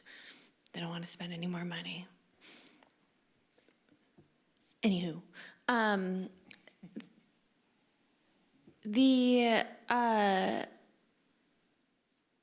still stuck. I appreciate you pointing out that, or I guess I think we've all known it, but like speaking it into existence, Councilmember Cooper, that is a lot of direct reports. I don't want that many people talking to me, that's for sure, and definitely not weekly. And for all of those positions, it's, I don't want to dive too much into your operations front of it, but I just, I wonder how soon it is until we are looking to reorg again. This is, when you brought the dual, I guess, or two assistant city managers positions, that was an innovation in some ways, right? That was, and it's not as if you just became the city manager, that, is before my time, but it's not that you just came from somewhere else to become the city manager. You were the assistant city manager. You've, grown your career in this organization. You know what would work. And so this does make me nervous. And also, we've had 3 meaty topics this study session, and we started this with trying to weigh if we were going to put more things on our work plan or what's going to lay on our work plan. Yeah. So this is also another reason that we're going to really have to think about reducing the amount of things that we work on. So I just, I fear it's not a sustainable structure, and that's nothing to discredit you and your and how you show up in the role. I think it's too much. So I'll just say 2 things. It's a lot, but I'm gonna say a few things. A, I have amazing directors. They don't need my constant oversight. A lot of them I meet with every other week. I don't meet with them all weekly. And they check in with me in between. Some departments on a year-over-year basis have larger work plans than others and demand more of my time. But not all of them equally demand the same amount of my time all the time, if that makes sense, right? So, yeah, I'd like to have fewer direct reports. And I think there's still some opportunities in the future to continue to work on organizational structure. I think this is just where we are. I don't think we're done. And I may have some other ideas in the future that I bring you to continue to get at this. So I have some other ideas in the back of my head. I'm not going to share them tonight, but I think we can find a way to continue to get to work on this. Councilmember Madron. Yeah, I just, when you say you have like other ideas that you're thinking about rolling around in your head, is that something you're checking in with us on in this current budget process, or are you thinking for next year? Next year. Okay. Future years. Because one thing I do want to be cautious about, and sometimes it's a little hard to avoid, is just constantly shifting up the staff on who they're reporting to and what they're working on and this and that. So I just wanted to name that. Yeah, I try really hard not to do that. I think this entire budget is about shifting a lot of things around, right? And that's hard, right? And so there's some impacts to that. And so I acknowledge that, and I appreciate that you said that, because there is. And so I don't want to come to you, every other year with a change in organizational structure. I've got a few other things that I've been thinking about that I haven't given a ton of thought to, that in future years I might want to talk to you about, as things change up. So we'll talk more. But I appreciate all the input here on this as we go forward. Any additional comments? So, Councilmember Vanderpool. A lot of my thoughts have been covered already, but again, I want to say again, this will likely probably slow down our work plans. And I think that the public being aware of that and the public wanting us to do more, but understanding that we would love to do more, but under our current revenue, under our current system, it's not possible. And so as we go into the conversation about revenue, if the public wants more, we're going to have to, it's going to have to be probably of the public to ask for more, right? And, I'm also wondering, what other cities are doing that are going through the same situation, because we're not the only ones in this type of boat, right? Right. I talked to you, Jay, not that long ago, about how Tacoma's in a deeper hole than us, right? And so a bigger city, but I'm very curious about what other cities are doing along that line. Yeah, I mean, you and I talked about this. We're certainly not the only other city that is facing budget problems. I sit on the AWC Large Cities Priorities Committee. I talk to a lot of peer cities and mayors and other city managers. I know you all do too. Cities up and down the I-5 in the state of Washington are facing budget challenges this year, and I don't expect we're the only city. I think the county has a deficit this year that they're working through. Tumwater does. Lacey not as severe, but in future years, they're facing a different picture than we are, right? So similar to what we are, I should say. So yeah, I mean, there's some more work to come. The other thing I want to leave you with on this restructuring is what I said is, this is where I am tonight, right? There's probably a few more changes I might make to this before I finish it on the 19th. I just want to express my comments for the record about, and express my concern as well. I think that it's a lot to have all of these direct reports, specifically if I envision the work plans that we have had for the last at least 3 years. So, as I said earlier, I do know that we're going to have a conversation about the reduction in the work plan. And with all due respect, Jay, you said earlier that the community wouldn't necessarily feel the impacts because a lot of the cuts you're proposing are internal. I think that that's true to an extent. Agreed. So, I do just kind of want to call attention to that and sit with that there are human beings behind all of this work. We are not machines. Right. And this is going to be a lot of work. And so I think it's going to be incumbent on us to keep that in mind. But for now, I think you know what you need, and I think it's our job to trust your judgment on this for now, and then you come to us and you let us know if it's working or not. Appreciate that. Ready to keep going? We're down the home stretch.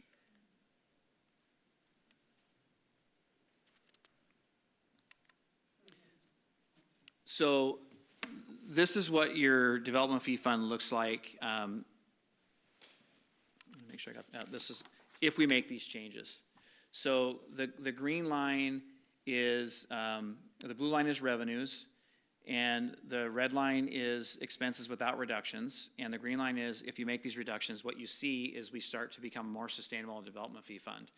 Right now, we have a development fee fund that has a defined contribution from the general fund of about $2.8 million. If we don't make any changes, that need for more general fund support grows to $400,000 more in 2026. If we make this change, it brings it almost back to break even so that we don't need any more support than we're already given. So what this really shows you is that if we make these changes, there's a good possibility the development fee funds becomes less reliant on the general fund moving forward, which helps the general fund moving forward and doesn't create more of a gap. That all makes sense? Okay, so this is just a summary of all the reductions. It's about 26.75 positions eliminated across all funds at a total of about $3.6 million.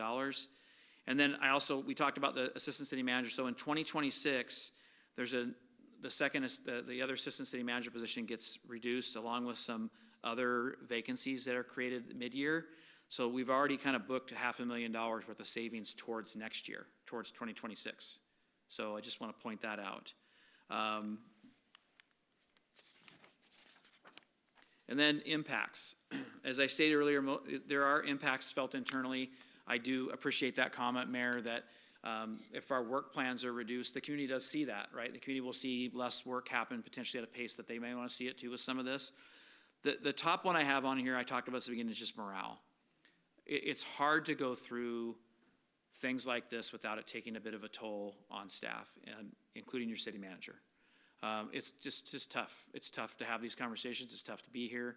We all just want to serve. We all want to do the best job we can, and none of us want to lose coworkers. And so it's just hard. And so it's hard on, and I know it's hard on you to make these decisions as well.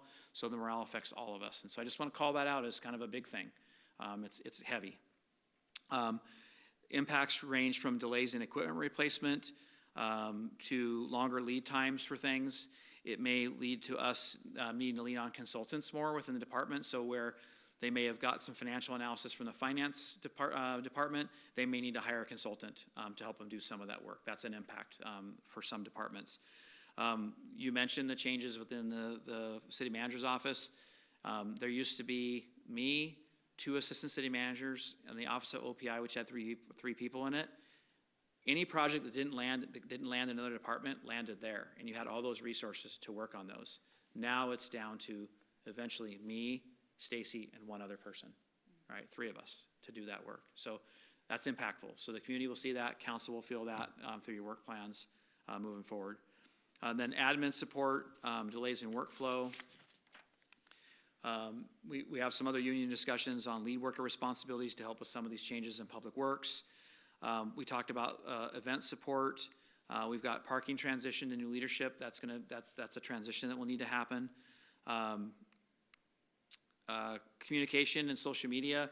One of the positions that's moving over to city manager out of the police department also does some of their social media. They do an amazing job at that.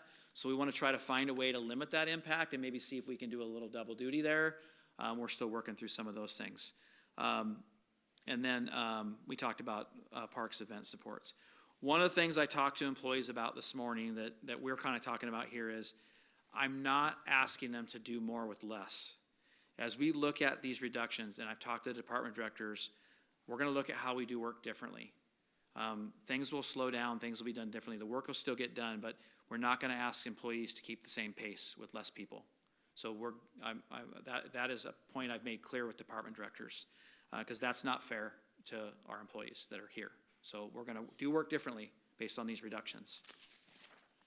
So 10-year general fund forecast. So the orange line is what it used to look like. If you make these reductions, the green line shows you we start to cut the 10-year gap in half with the reductions you made today. We get close to break even going into 2026.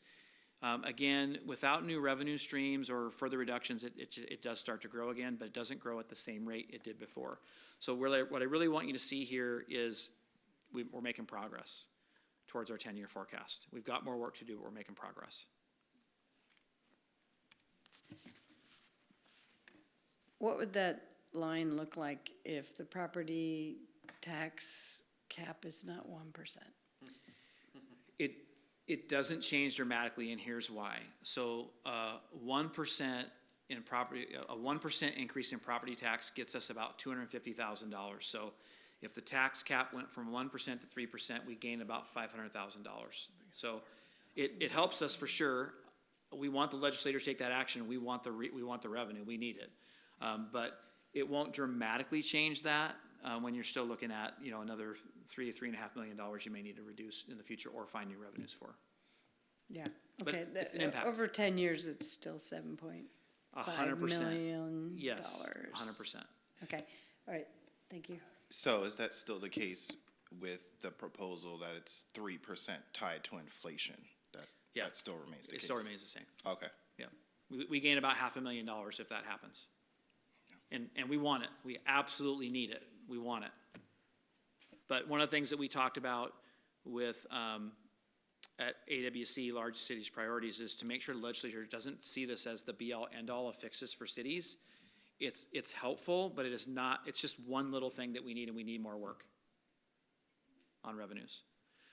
And then speaking of revenues, although again I said I'm not recommending that you take any new revenues this year. You have Council Manic, you have municipal utility tax. Across the board, we're already higher than other cities in Thurston counties. There are cities in our areas that are higher in certain utilities. If you for every 1% you raise municipal utility tax, you gain about $650,000 in new revenue. And again, if this is something we wanted to do, it's really a conversation we should have early in the year with the UAC. So I just put this up there now because if something you want to consider for 2026, I'd want to start that conversation pretty early with the UAC next year. Yep. Did you guys talk about my thought in finance around putting a CPI on this? We haven't had a detailed conversation about it, and I haven't even checked in with our city attorney yet, whether that's something we can do, but we're going to look at it. The other option that you have that's Council Manic is B&O. You could raise, for example, the retail 0.1%. If you did that without any changes or exemptions, it raises about $2.4 million. You could also, as part of any action, exempt different types of businesses or change your threshold for collection. So you could kind of do a both. You could raise it and then further exempt or change your thresholds for collections. That might get you a little bit more revenue, but yet give relief to small businesses. So I think you are all interested in those types of conversations. I had Mark do some preliminary research. We talked to Deanna Gregory a bit about that as well, who's our bond counsel. So you do have some flexibility here. Again, I'm not making any recommendations now, but a lot of you asked about that, and you do have some flexibility, even within your current structure of 1/10. And then we've had some conversations throughout the year about levied lid lift. Again, it's just a possibility. It's a voter. You need voter approval for that. The maximum we could ask for right now is $1.25 because $1.50 takes us over our max. And you can see there, what this chart shows you is that if you went all the way to $1.25, that raises $12 million to the general fund. And then you can see at different levels of asks to the community what that would look like. Again, not making any recommendations on a level or seeking any direction at this point. I just wanted you to see it so you can see at the different levels what it raises you in terms of revenue. And then we talked about this a little bit. Any consideration of levy lid lift in the future, I think any package has to contain things like support for our tiny home villages. We have state that supports the operations of those that could go away in the future. It's about $3 million a year. I think we should talk about that. Our climate work into the future. We had a good conversation about our fire equipment needs over the years. It would include that, and advancing a lot of our Ole Strong strategies. Again, I'm not making any recommendations on a funding package. I'm just saying, if you're going to consider something, these are some of the things I think we should be talking about in the future. All right, city council support. So, right now, we have an assistant to the city manager, and we have an executive services assistant, and we have a half-time program assistant. We're eliminating, as I mentioned to you, a 0.5 FTE in CP&D, and I'm proposing that we add a half-time FTE in the city manager's office. And if we divide the work up amongst those three, what this shows you here is the assistant to the city manager, on top of the other duties, would provide the email and calendaring support to the mayor and the mayor pro tem. And the executive service assistant, which is Dawn, would then provide that level of email and correspondence and calendaring support to the other 5 council members, which is what you've asked for as kind of support there. And so if we bring that other 0.5 FTE on board and we spread things out, we can get you the council support at the level of email and calendaring that you've been asking for. So that's how we get there with existing resources. Mayor Pro Tem Nguyen. Just to clarify, when you're talking about correspondence, are you talking about when someone sends it to the city council-wide email, or you mean individual city council emails? It could, so we're talking about giving you support for like your individual inbox. So you would get support for someone to go through, help you clean out the stuff you don't need to, we all get a lot of spam. Clear that out. Maybe even respond on your behalf and then maybe even pin things to the top of your email that may need your response in a more timely manner to help you just manage that. We would want both Dawn and Susan to have conversations with you individually about what you need and how we can help you with your email, because you all may have a different need when it comes to your email. So I'm just giving you examples, but we haven't determined what that looks like. We want them to talk to you, and we're just saying we can give you that support in a different way than we've been giving it to you now.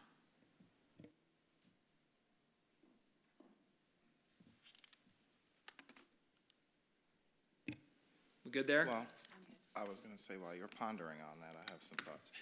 Councilmember Madrone. Well, and I'm just wondering about like other responsibilities these folks have, and does this amount of work feel sustainable to them?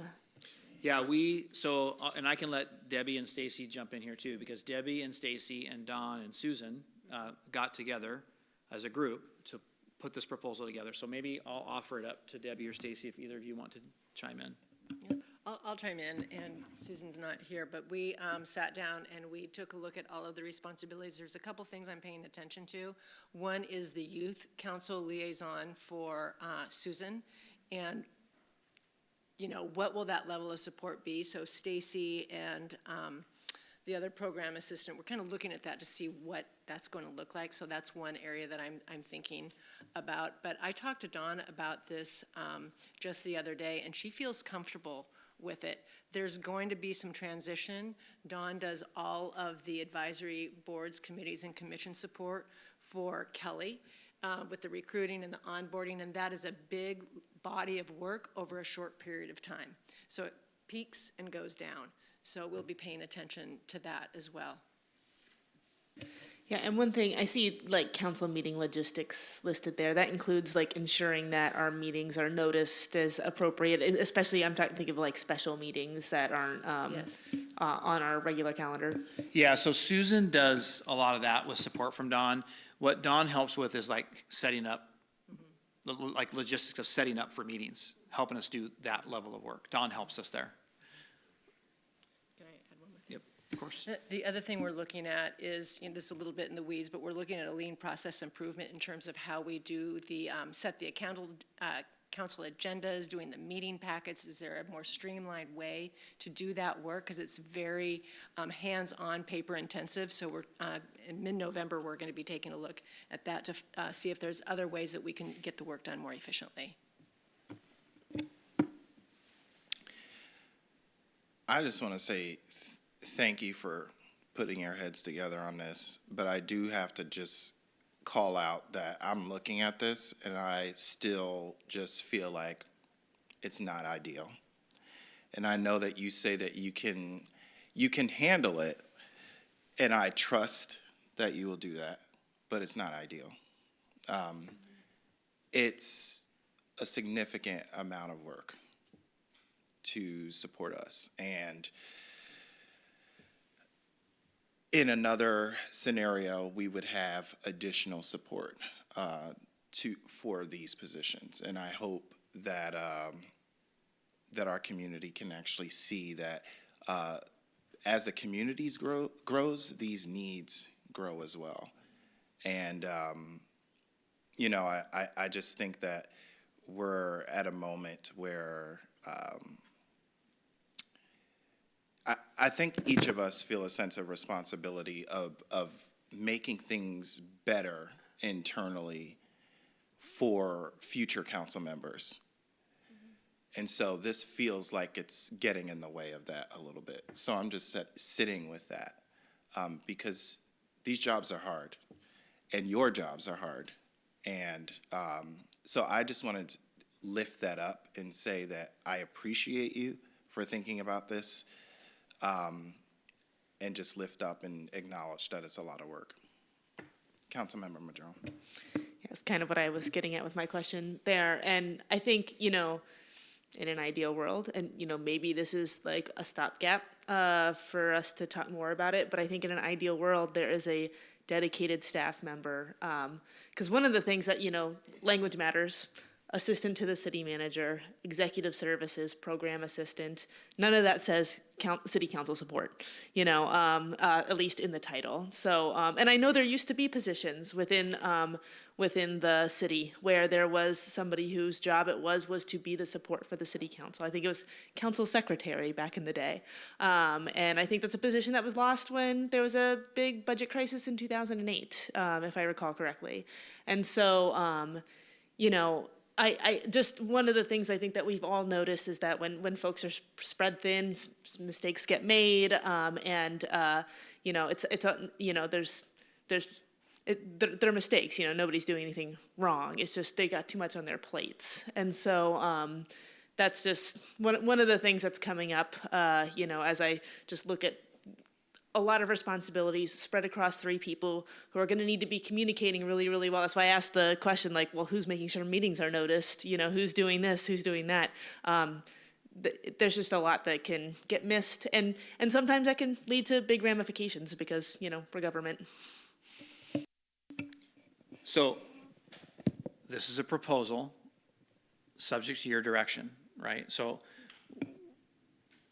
The other way you go is, you could ask for another resource, and we can plan that in the budget, right?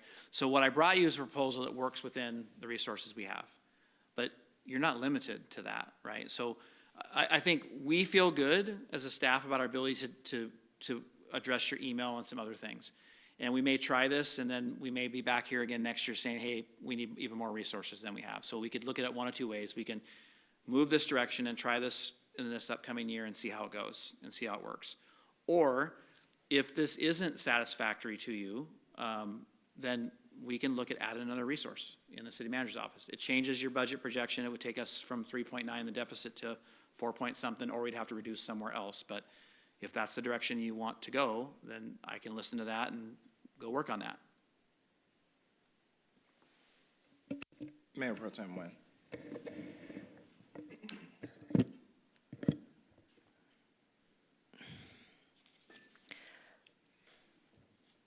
I don't, to me, what is ideal is having more than one FTE. I would say 2+ as a placeholder, but being fully just only responsible for council's needs. That is what I would love to see. I think everyone's sort of making concessions. I think that we're going to be back asking for more. And for me, I could say, okay, let's try this, but I would just rather say, this to me doesn't seem sustainable. I don't foresee it meeting our needs. I think things are gonna get missed, and then I'm gonna have to feel like I'm, one part of all these other things that someone is juggling, and then I just don't, I think we're gonna be back here again, and this is, at least during my time on council, is something that we've asked for, and I'm glad that it sounds like you're listening, so I do want to say that. But I just, I think there's this, there's this like sort of mentality, or however I'd characterize it, where it's like, okay, everyone just needs to kind of just be resilient and like try to stretch. And I think that has been a long time thing for the city council, even before my time, is it has been stretched. And, and I know that we've had many of, or at least a couple of public meetings where this council has talked about the need for council support, so I don't want to just keep going on that. But I don't see this meeting all of our needs, and I just have to be honest about that. And it's not, it's not because it's not good strategic work or anything against the 3 people that would be in those roles. I don't see it happening. I see there being someone calling me and feeling very, very sorry about something that they missed, a few times. And I just don't, I just don't, it's a long list of things. And so I won't keep on going. I think we need at least 2 people. Councilmember Vanderpool.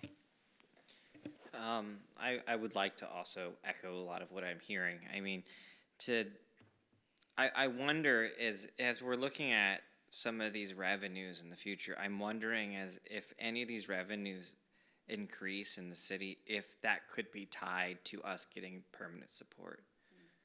Because,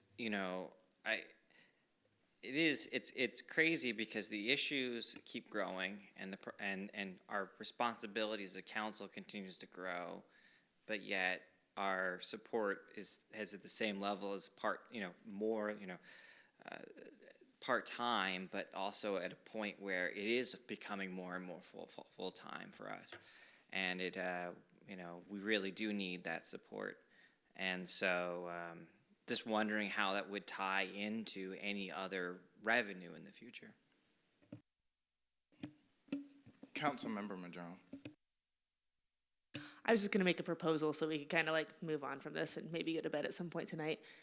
And, I'm looking to my colleagues to see if y'all agree with me, but maybe Jay could bring us a proposal to see what it looks like to bring on at least 1 new FTE And, not that that person would do all the things, but balance it out among the 3 staff that we just saw posted up there before.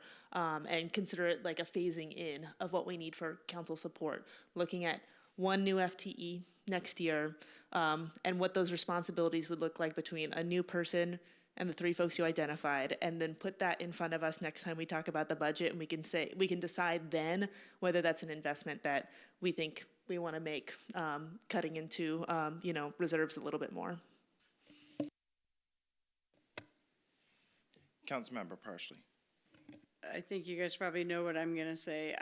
I personally think with everything we just heard about cuts and our conversation with the extra work we're putting on city manager, I'm intensely uncomfortable with asking for an FTE increase for council at this moment and not giving his option a try for the next year, and then approaching the 1 FTE or possibly 2 if you can come up with a revenue stream for 2026.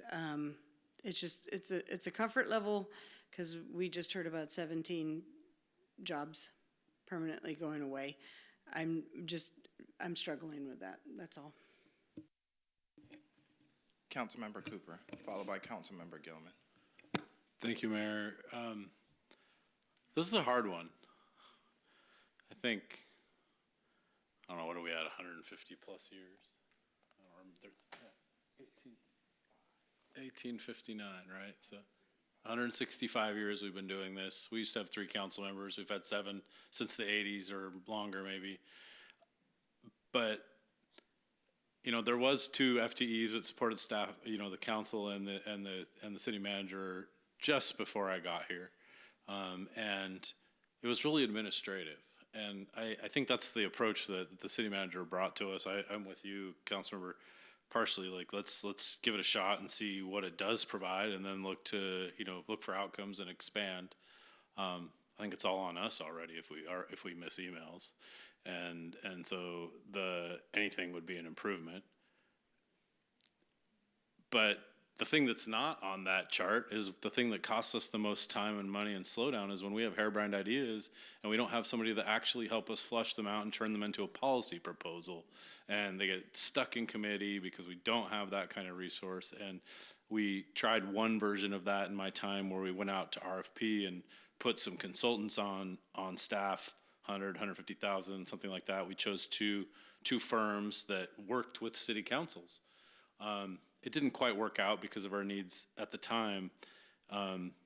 It turned into we used them for large projects instead of individual council and the referral kind of front end work that we just don't have.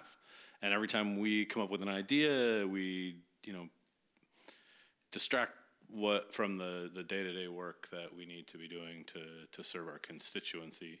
Sometimes great distractions and sometimes not so great distractions, just to say that sometimes a pivot can be positive.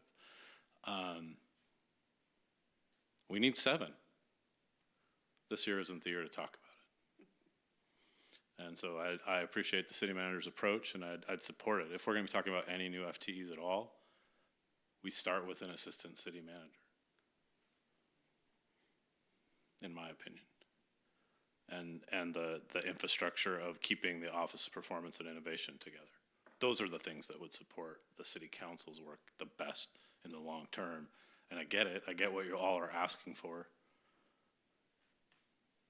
I just don't think that that's an appropriate ask, in my opinion, for right now. But I do understand and appreciate where it's coming from. Councilmember Gilman.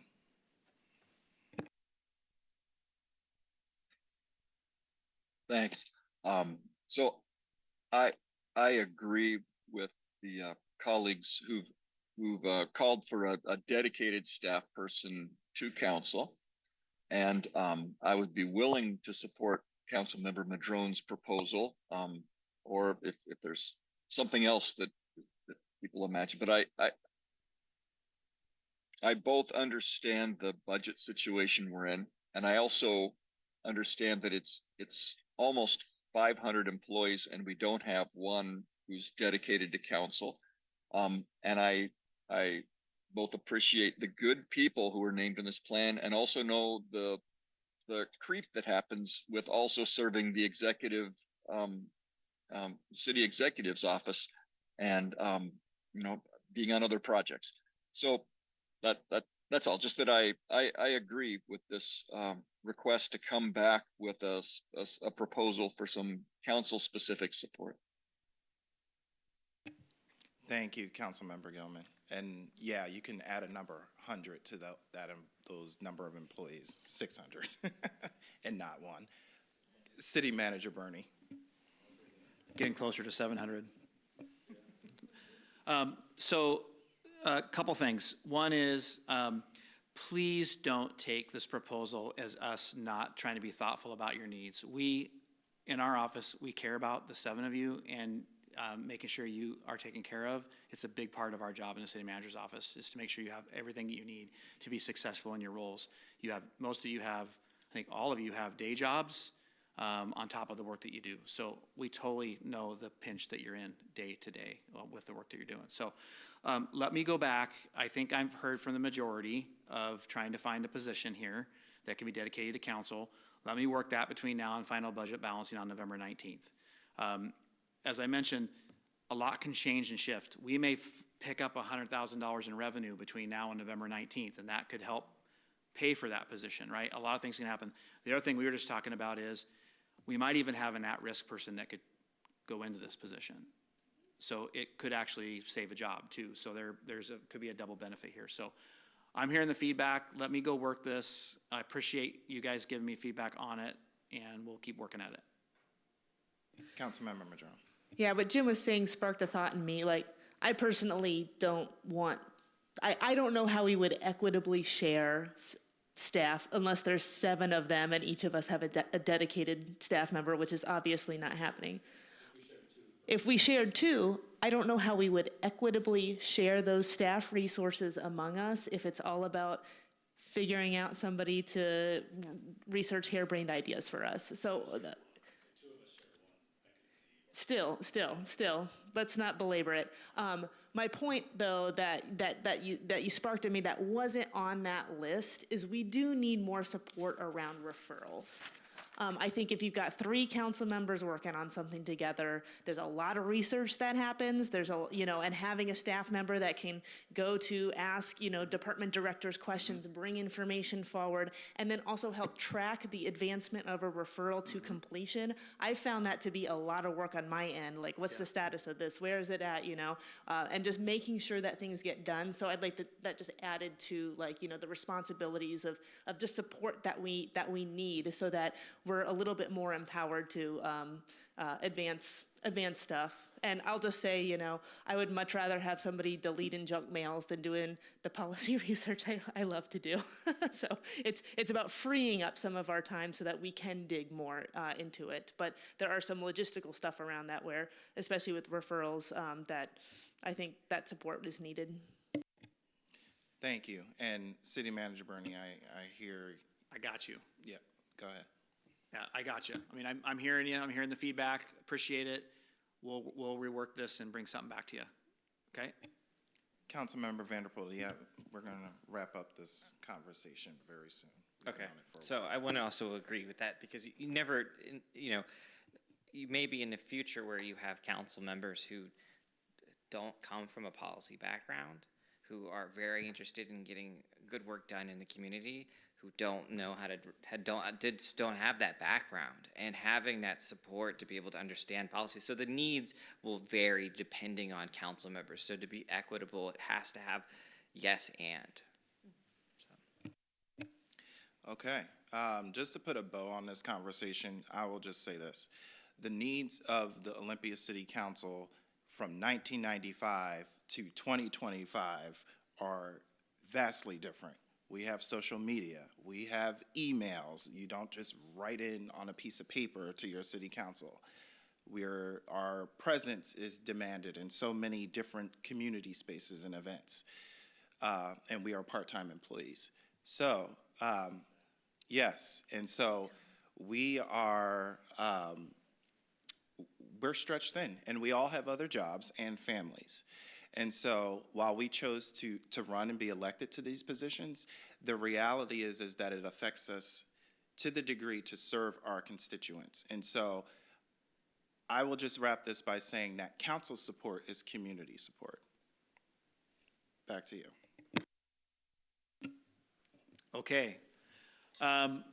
Before I get to budget calendar, so I just want to wrap up where I am tonight. So I just need some feedback on a couple things. I've got a to-do to bring you back a proposal for council support. But when it comes to positions and the use of fund balance, are we there, or does that need more work? Because that's the biggest thing I need to know, is if you're comfortable using 3.9-ish use of fund balance to balance your budget. If you are, our work is mostly done, just a few things around the edges. Councilmember Cooper.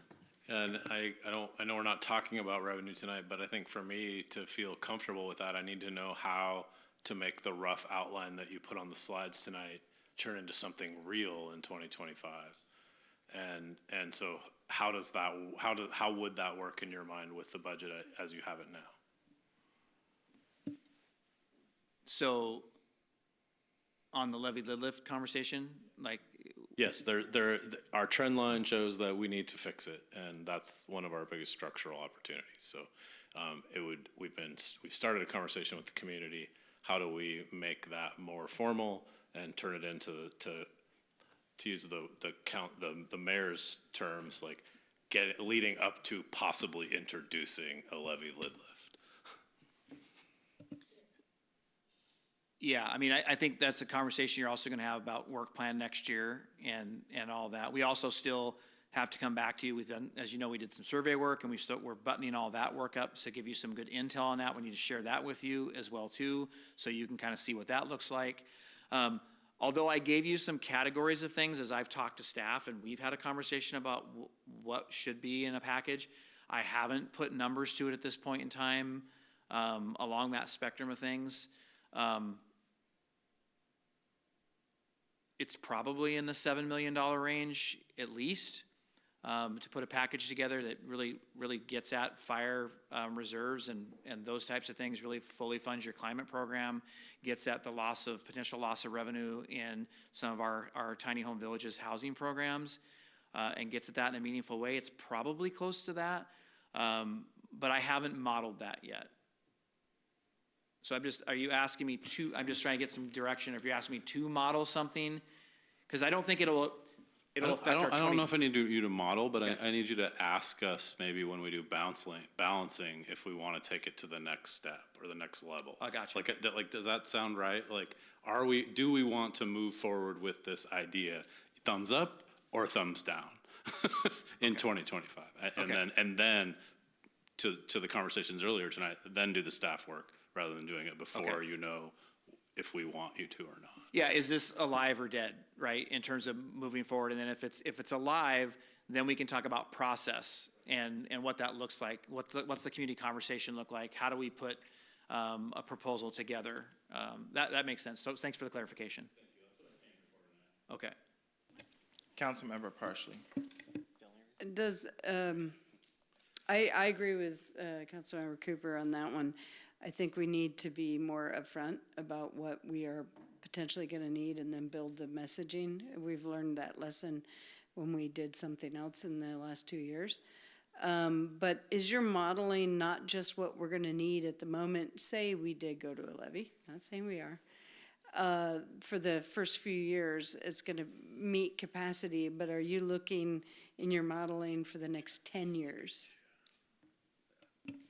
Yes and no. And the reason I say yes and no is, yes, I've done some of that work, but I really would like to talk with the 7 of you more and probably the finance committee more about what this really looks like. So I have some ideas, but they need to be vetted, right? And they need your input, and they'll need probably some community input in the future too to get there, right? So that's kind of where I am. So it's a yes or no. Yes, I've done some of that, but not to a great degree. Councilmember Gilman. So Jay, I heard you asking, are we okay with the proposal for the fund balance and the staffing changes that you've proposed in broad terms? And I am. I'm really grateful to all of the departments who worked these scenarios to restructure things, and I'm optimistic based on the last several years of performance that it's the right thing to do is to gamble this year on this combination of fund balance, reserves used, and cuts. So thank you for getting us to this point, and I support continuing in that path. Ditto. Anybody else? We're all in alignment with that? Yes. Okay, thank you. Real quick, budget calendar, because you got a very busy October 29th. So next week, you've got 3 public hearings. We have 2 public hearings on the operating budget. We used to only have one. Process improvement, we added 2 a few years back. We added one early in the process, and then we added one later. And so the reason we added one later is because you're also going to get next week under other business, the rates, fees, and special revenues. It was just, was that finance committee yesterday. And then we want another public hearing so that your community can weigh in on any of those rates and fees, right? They won't be able to see those for the public hearing. Then you got your CFP, ad valorem, which is your property tax. I got another public hearing on the 12th. And then I'll be at Finance Committee on the 18th for kind of final recommendation to the council. And then I'll be here on the 19th, and our goal is to be done on the 19th, have final budget balancing on November 19th. And assuming that happens, you'll see all these in ordinance form on December 10th. So you're really, your last big night of public of meetings is next week, followed by another public hearing and then balancing. Okay? That's it. I'm done. And I know this has been a long night. I really appreciate the input and all the work from the department directors.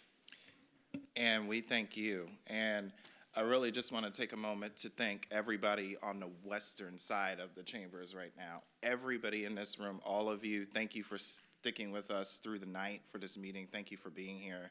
Thank you. I know the city manager did not, as brilliant as you are and strategic as you are, I know you all played a role in helping him get there to this point tonight. And so we just thank you for your contributions as well. And lastly, I'll just say that, you know, the truth is that the cuts that are proposed does have a profound impact on those of us here at the city, and it does affect morale.